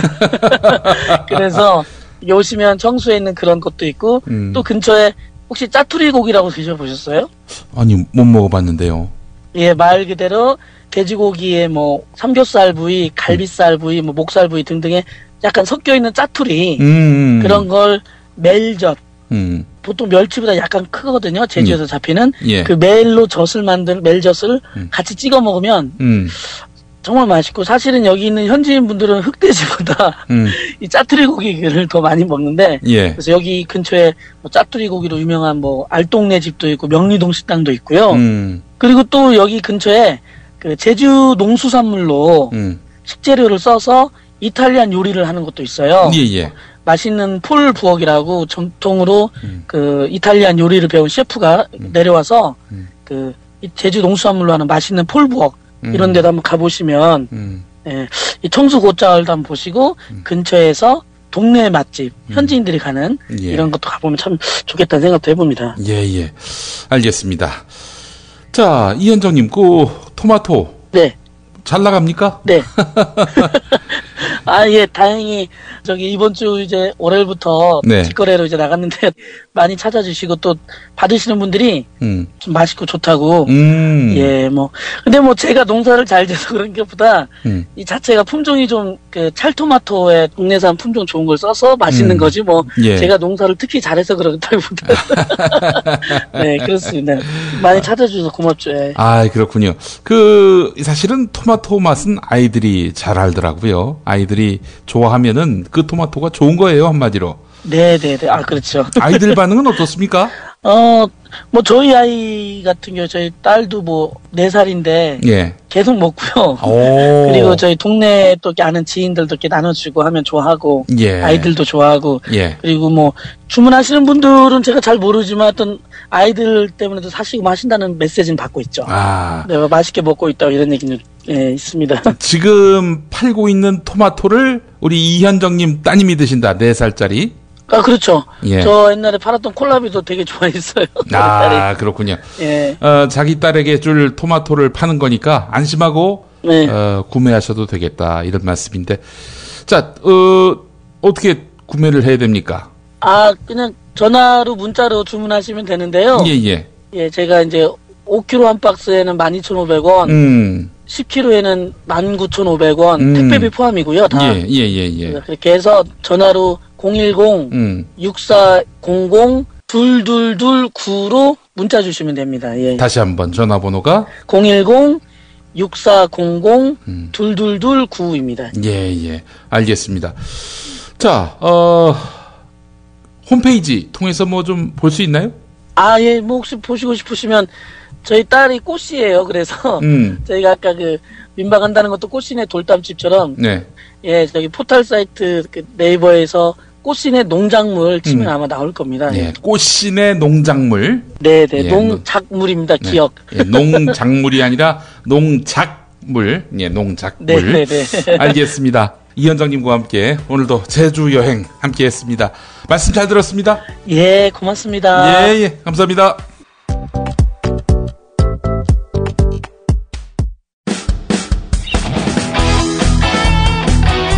당신이 알아야 할, 또 우리 공동체가 알아야 할 뉴스, 김용민이 챙겨드립니다. 지금은 제1부 뉴스 매거진과 함께하고 계십니다. 경제의 속살을 들여다보겠습니다. 오늘도 민중의 소리 이완배 기자 만나보겠습니다. 이완배 기자님. 네, 안녕하십니까. 일본 경제신문 비즈니스저널이 거짓말이 만연한 한국, 숨 쉬는 것처럼 거짓말한다. 우리식의 표현으로 말하자면 밥 먹듯이 거짓말한다. 입만 열면 거짓말이다 뭐 이런 거죠. 세상에 이런 얘기를 다 듣네요, 우리가. 그렇죠. 네, 저도 뭐 이 보도를 처음 보고 이제 굉장히 기분도 좀 나빴고 자존심도 상했습니다. 일본의 경제지가 이렇게 대놓고 한국을 씹었다니까요. 근데 안타깝게도 제가 그 보도를 자세히 보니까요. 일본에 대한 민족 감정을 제거하고 나면 이 기분 나쁜 뉴스를 우리가 부인을 할 수가 없다는 점이 더 슬픈 겁니다. 보도 내용을 먼저 좀 살펴보겠습니다. 한국인은 숨 쉬는 것처럼 거짓말한다. 그리고 한국인도 이를 부정할 수 없다. 거짓말은 과거부터 만연했고 최근에는 이러한 참상과 불황의 영향으로 사기 범죄가 증가하고 있다. 한국에서 위증죄로 기소된 사람은 2000년 1198명에서 2013년 3420명, 무고죄 6244명, 사기죄 29만 1128명으로 급증했고 일본과 비교하면 66배 더 많은 수치다. 인구를 감안하면 무려 165배에 달한다. 사기 피해액은 43조 원. 한국은 세계 제1의 사기 대국이자 부패 대국이다. 정치인, 공무원들은 많은 뇌물을 받으며 전 대통령도 마찬가지다. 예, 그리고 이제 이 신문이 분석을 합니다. 이게 왜 한국이 지금 이런 나라가 됐을까 하는 분석을 내놓는데요. 이게 이렇습니다, 내용이. 높은 의식을 유지하며 신념을 지킨다는 생각은 결여됐고 자신의 체면을 가장 중시한 결과로 책임감이 약하고 다른 사람을 밀어내고서라도 자신의 자존심을 지키려 한다. 또 세계에서도 보기 드문 학력사회는 어릴 때부터 치열한 경쟁을 강요하고 주위와 끝없이 비교한다. 그 압력에 자살하는 젊은이들이 끊이지 않지만 이런 경향은 갈수록 악화된다. 사회의 평가에서는 다른 사람에 비해 우수할 수 있는 사람도 항상 열등한 존재가 되며 이런 풍조를 좋아해서 고착화되고 있다. 또 한국은 결과지상주의 사회로 목표에 이르기까지의 과정과 노력은 중요하게 생각하지 않는다. 비리로 부와 지위를 손에 넣어도 성공하면 칭찬받는 사회다. 그래서 수단과 방법을 가리지 않고 치열한 경쟁을 이긴 사람은 승부에 패한 사람에게 헌상, 보상을 받는다는 겁니다. 헌상받는 나라다. 이렇게 이야기를 합니다. 구구절절 맞는 말이죠. 제 짧은 경험이지만요. 예. 제가 세계에서 좀 잘 산다는 나라 중에서요. 한국처럼 비도덕적이고 한국처럼 거짓말이 만연한 사회를 저는 본 적이 없습니다.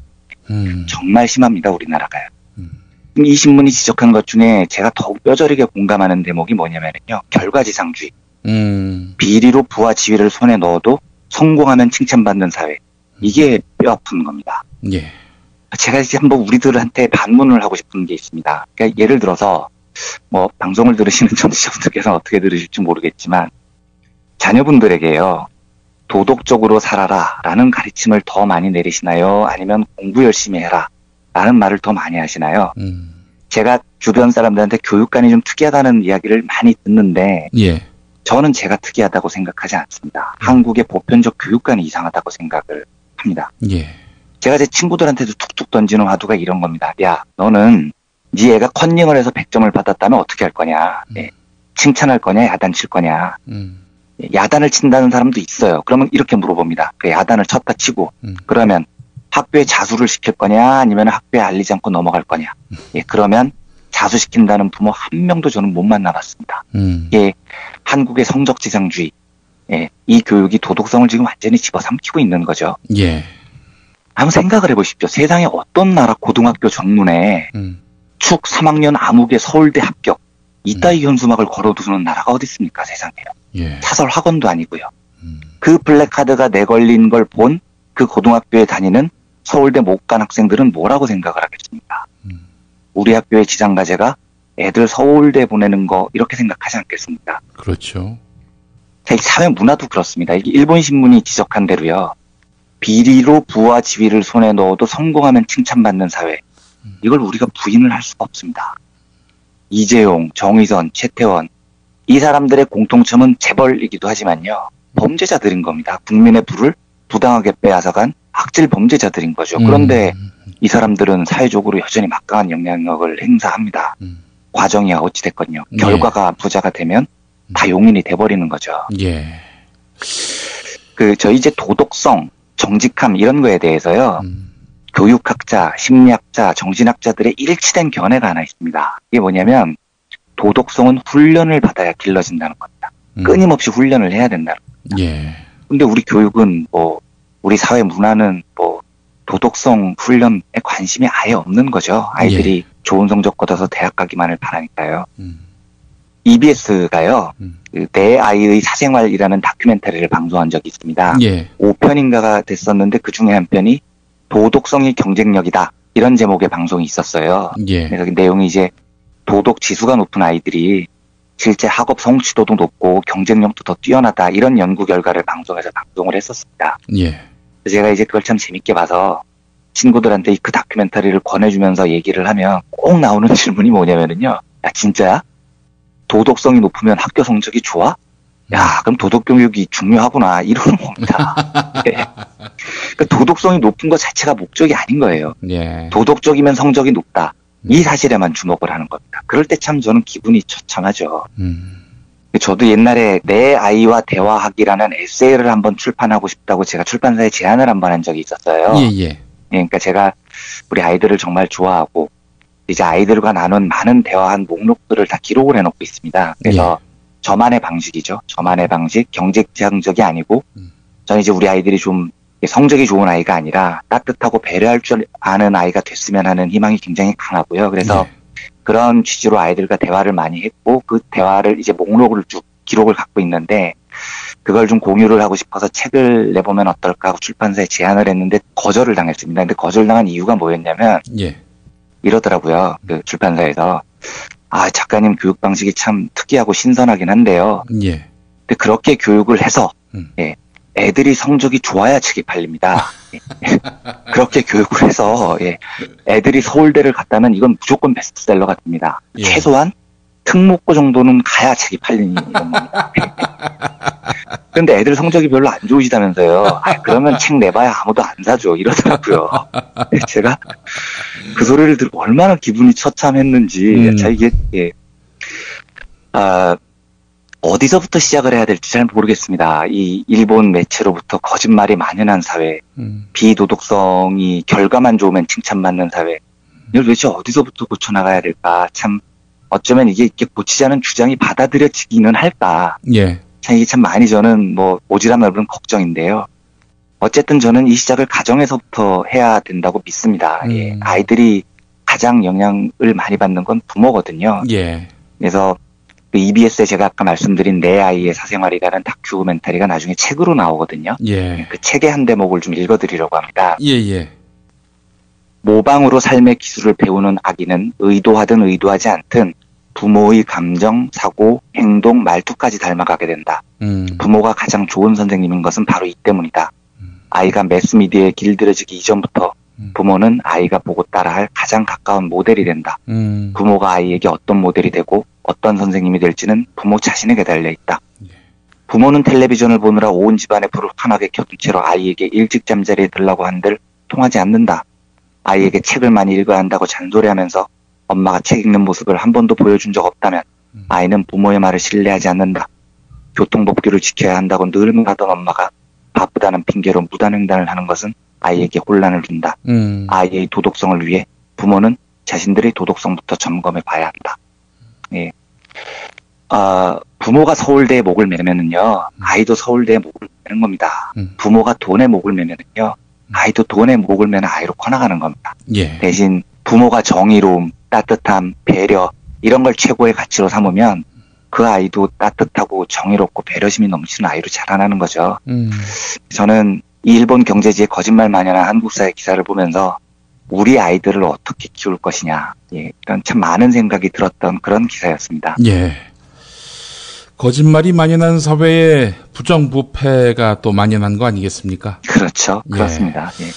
오늘 우리 한국 사회의 그 단면을 보게 되면은 박근혜 정부 들어서 특히 더 심화된 측면이 있는데, 더더욱요. 이 공직 부패는 이건 정말 어떻게 수습할 길이 없을 것 같습니다. 그러니까요. 나라를 새로 만들어야 하지 않겠나 싶을 정도. 진짜 그렇습니다. 그래서 오늘 그 정남구 한겨레 논설위원회 아침 햇발 칼럼을 보니까 이런 대목이 있습니다. 부패는 전염성이 매우 강하다. 현 정부 들어서는 국가 안보에 쓸 돈을 허투루 쓴 방산 비리가 수십 건이나 드러났다. 30년 전에 만든 모델의 침낭을 지금도 납품받고 병사들에게 엉터리 방탄복을 입혔다고 한다. 수십 개의 별이 연루되고 전 합참의장까지 기소됐는데 아직 다 드러난 것 같지 않다. 낙하산들이 설친 대우조선 해양은 수조 원의 손실을 감추고 분칠한 경영 실적을 내세워서 나눠먹기 잔치를 했다. 밑빠진 독에 물붓기로 돈을 대준 산업은행 등 국책은행에 자본을 확충해줘야 할 형편에 놓였다. 고스란히 국민의 부담으로 돌아왔다. 감사원이 국책은행의 자회사 관리 실태를 감사해서 직원 3명의 문책을 요구했는데 그들이 이 3명이 다 해먹었다면은 속아 웃을 일 아닐까. 네. 이런 글귀였습니다. 네, 정말 공감 갑니다. 네. 한국 사회 어디서부터 손대야 할지 모를 정도로 부정부패. 그러니까 결국에는 기회주의가 승리하는 사회라는, 그러니까 정의가 승리하는 게 아니라 승리하는 게 정의인 이런 사회가 되다 보니까 수단 방법을 가리지 않는 거죠. 그렇죠. 네. 예, 일본의 이런 진단에 할 말을 잃게 됩니다. 한마디로. 그렇죠. 예. 제가 그 말씀 나온 김에 한 가지만 좀 덧붙여도 괜찮으시겠습니까? 예, 좋습니다. 예를 들면은요, 삼성그룹이 이재용의 시대를 맞아서, 이재용 부회장이 나중에 늙어서 그 4세 시대가 되면 어떤 사회가 될지 저는 앞날이 너무 뻔히 보입니다. 왜냐하면, 이재용 부회장이 그 아들을 옛날에 영훈중학교라는 국제중학교에 입학을 편법으로 시킨 적이 있어요. 예. 근데 그 편법으로 성적이 안 되는데도 입학을 시켰는데, 그 편법으로 입학이 된 사유가 뭐냐면, 이재용 부회장 아들이 사회적 배려 대상자였다는 겁니다. 그 아이가 자라서 사회적 배려를 어떻게 알겠습니까? 그쵸?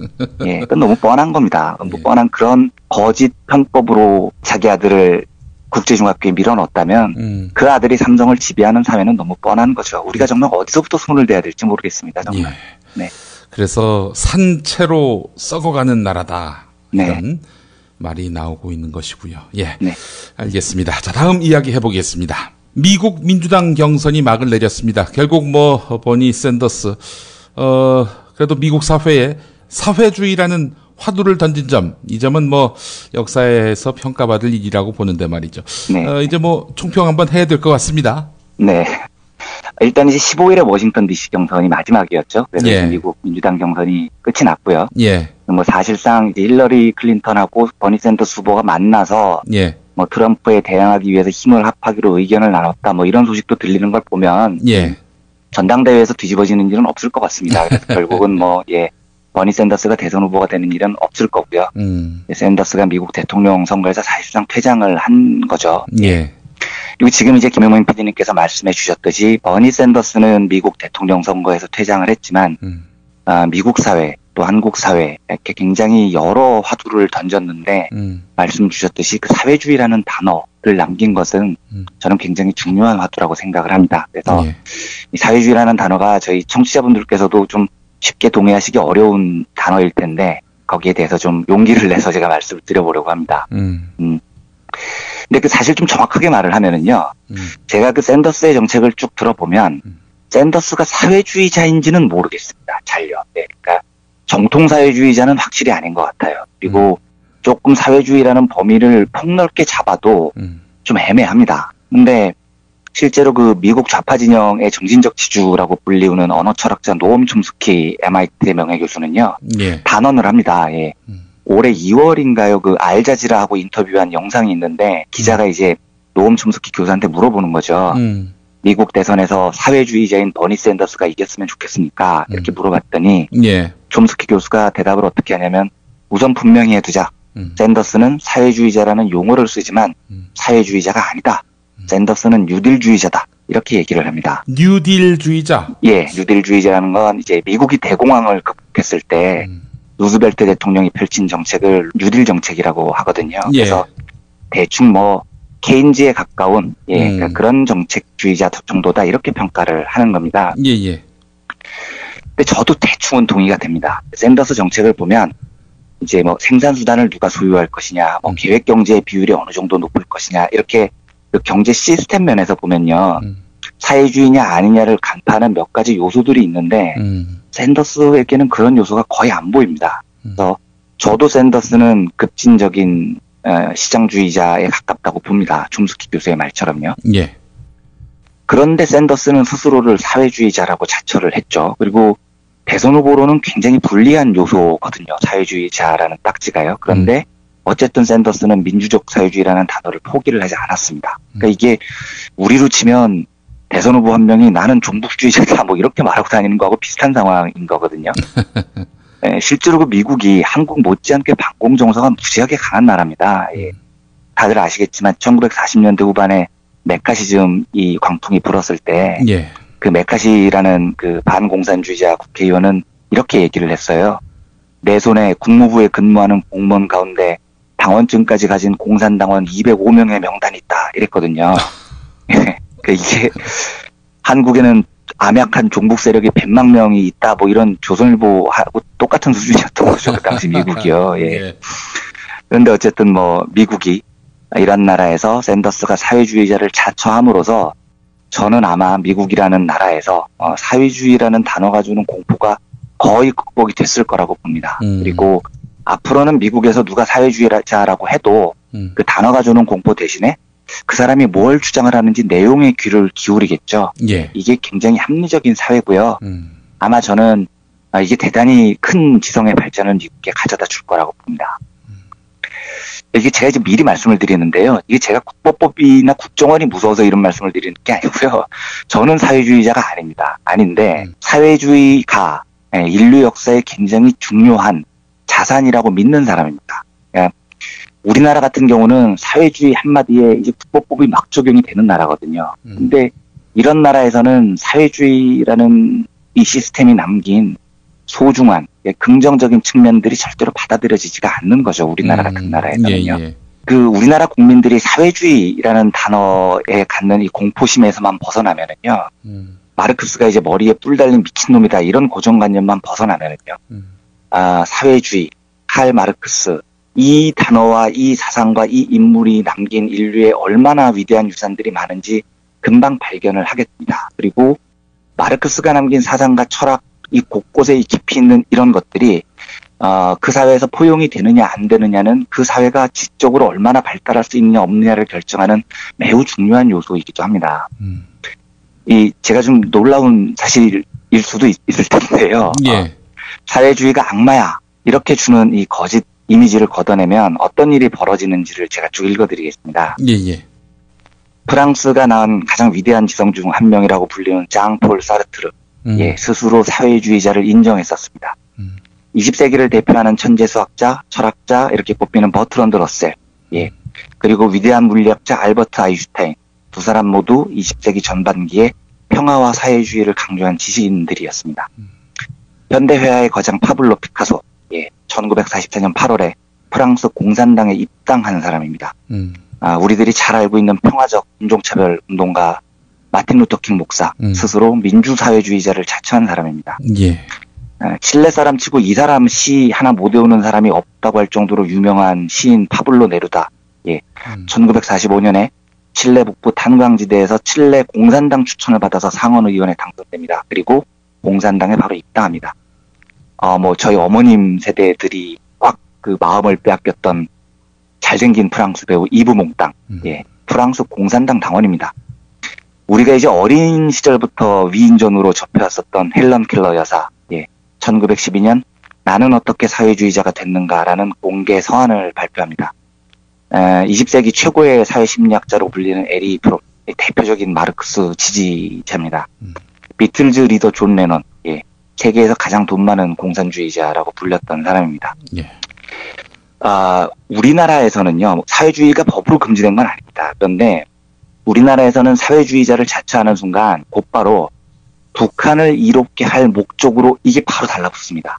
그래서 국가보안법이 적용이 됩니다. 이적행위가 될 가능성이 아주 높다는 거죠. 그래서 사실상 한국에서 사회주의는 법으로 금지된 거나 비슷한 상황입니다. 이런 상황에서, 이런 나라에서 우리나라에서 네루다 같은 시인을 기대할 수 있겠습니까? 피카소 같은 회화의 거장을 기대를 할 수 있겠습니까? 존 레논 같은 예술가를 기대를 할 수 있겠습니까? 불가능한 일이라는 겁니다. 그래서 사회주의나 공산주의라는 단어의 벽을 넘어서야 됩니다. 이것만 넘어서면 굉장히 많은 것들이 보입니다. 더 많은 지성, 더 많은 문화, 더 많은 경제적인 유리함을 얻어낼 수 있는 거죠. 그리고 그게 허용이 되는 사회가 수준이 높은 지적 사회가 되는 거고요. 저는 이제 그 샌더스 등장으로 미국에서 사회주의라는 단어가 주는 공포를 미국은 거의 이겨냈다고 봅니다. 그리고 샌더스는 퇴장했지만 이제 그 사람이 남긴 이런 업적은 절대 사라지지 않을 거고요.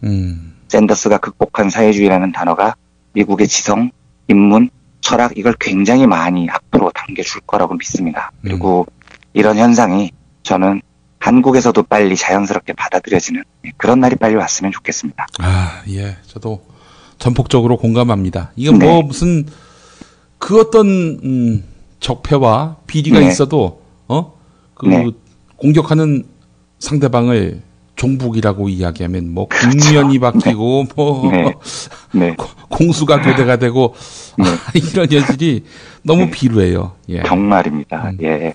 스스로 한심한 겁니다. 그런 사태가 벌어질 때마다 보면요. 실제로 지난 2013년 9월에 이석기 의원 체포동의안 통과 시점. 그 무렵은 사실은 이제 대통령 선거 승리를 위한 그런 활동을 이제 국정원이 전개해왔던 사실이 드러나고 이와 관련해서 촛불 시위가 확산되고 야권의 장외투쟁까지도 이제 벌어지게 됐는데 이 마당에 이제 통합진보당에 대한 색깔 공세, 아울러서 최동욱 검찰총장에 대한 그 사생활 폭로, 그렇죠. 이런 걸로 인해서 반전을 이제 시도했던 거 아니겠습니까? 그런데 뭐 최동욱 총장 건은 뭐 그렇다 치고 이 종북 시비 이거는 아주 주요했습니다. 이게 저는 이거 보면서 참 우리 사회의 그 수준이 아직 좀 멀었구나 하는 그런 안타까움을 갖게 됐었어요. 그래서 참 이걸 어떻게 우리는 이겨낼 수 있는가? 뭐 통일 이후에나 기대할 수 있는 것인지 아니면 스스로 이겨내야 하는데 참 멀죠. 멀리 보입니다. 아직도. 예. 그러니까 이제 사실 또 보면은 지난 민주정부 10년 동안에 이런 의식, 뭐 그냥 빨갱이 얘기만 나오면 별별별별 떨던 그런 시대로 회귀하진 않지 않았습니까? 그렇죠. 그럼요.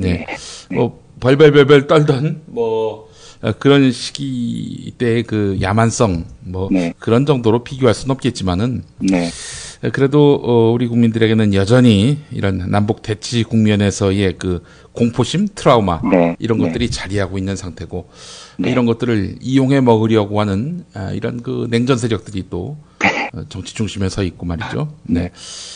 우리가 정말 노력을 해야 되겠다라는 생각이 들고 여간 버니 샌더스의 등장으로 미국은 이 사회주의 공포, 메카시즘을 완전히 극복한 나라다. 이런 것들을 확인해 보면서 미국 사회를 무시할 수는 없겠다.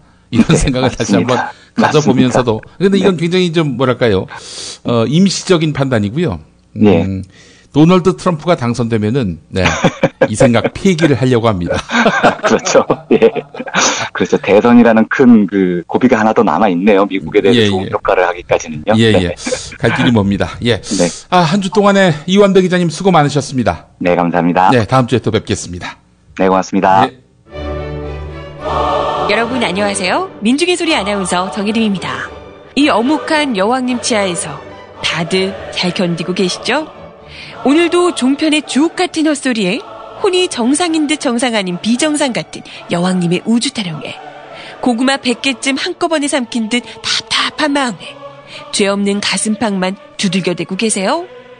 이젠 시원한 사이다 같은 민중의 소리와 함께하세요. 잘 키운 진보 언론 열종편 안 부럽습니다. 한 달 10,000원 소액 CMS 후원으로 민중의 소리에 큰 힘이 되어주세요. 1661-0451 1661-0451 전화 기다릴게요.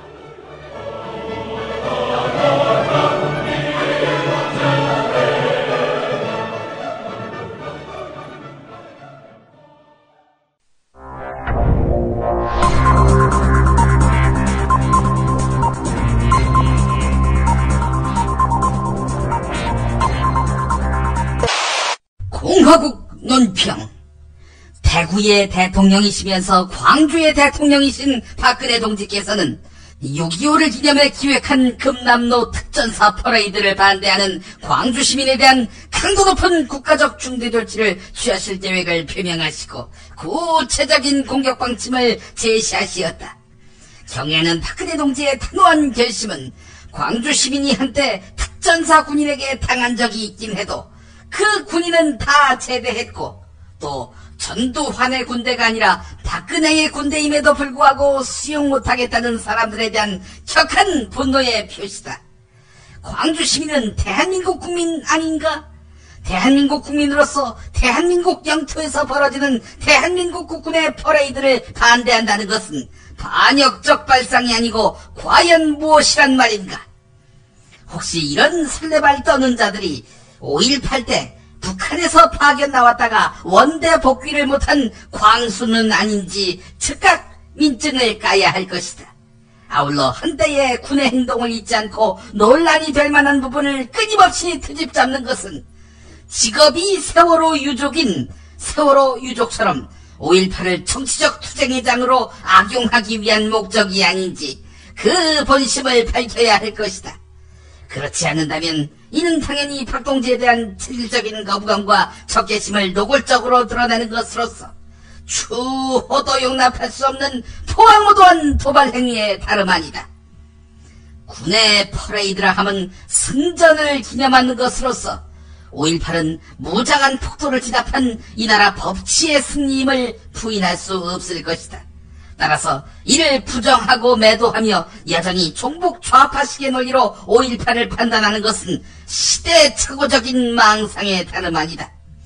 이 정부가 끈질기게 역사교과서 국정화를 통해 독재를 미화하고 끝끝내 임을 위한 행진곡을 반대하는 이유를 아직도 이해하지 못했단 말인가.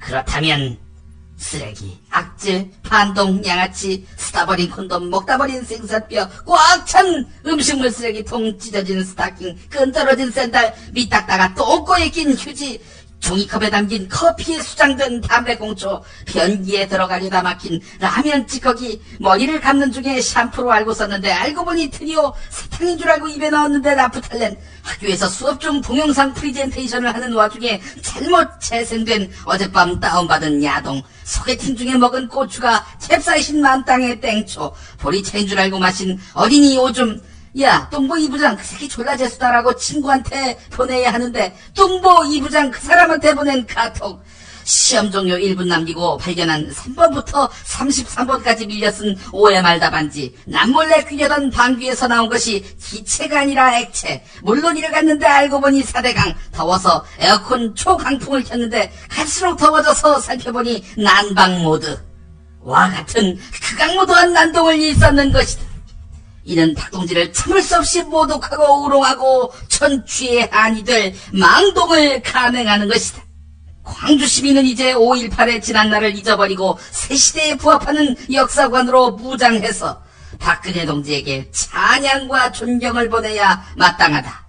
너희들이 좋아하는 노래 가사처럼 사랑도 명예도 이름도 남김없이 5.18을 모두 잊어버려야 할 것이다.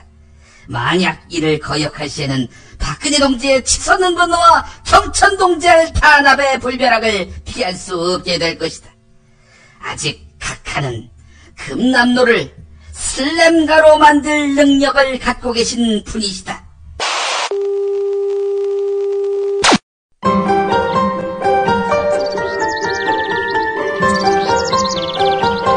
오늘의 날씨.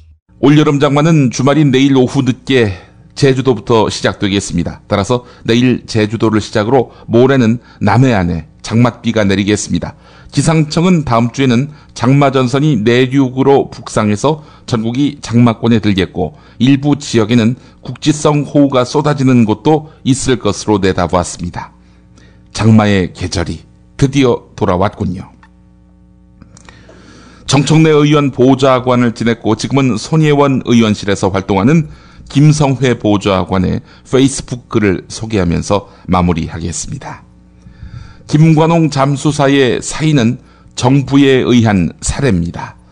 국가가 구할 능력이 없어 민간 잠수사를 대신 동거차도 찬 앞바다에 밀어 넣었고 사고가 나니까 형님 잠수사를 대신 감옥에 보내려던 정부. 잠수사들의 깊은 몸과 마음의 상처도 규정이 없다며 중간에 치료를 중단해버린 정부. 국정감사에서 한바탕 뒤집고 나니까 다시 지원을 재개한 정부. 끝까지 책임자를 찾아내야 합니다. 세월호 사고의 책임자도, 수습을 방관한 책임자도 처벌해야 합니다. 네, 그들이 김관홍을 죽게 한 사람들이기 때문입니다. 빈소는 차려졌습니다. 발인은 일요일입니다. 서울특별시립 서북병원, 서울 은평구 가련로 7길 49. 못 오시면은 조의금을 보내주십시오. 김관홍 잠수사 부인의 계좌입니다. 농협 356-066-7708-03 김혜연. 농협 356-066-7708-03 김혜연. 네, 우리 모두가 책임질 일입니다. 감당할 수 있는 만큼 함께해 주시길 바랍니다. 네, 이런 글이었습니다. 뉴스 매거진 마치겠습니다.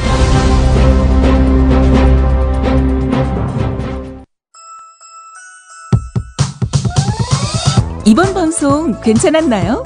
작별의 여운 이렇게 표시해주세요. 다운로드하기, 댓글 달기, 구독하기, 별점 주기. 더 좋은 방송 만들어달라는 약속 이렇게 응원해주세요. 다운로드하기, 댓글 달기, 구독하기, 별점 주기. 기억하셨죠? 다운로드하기, 댓글 달기, 구독하기, 별점 주기.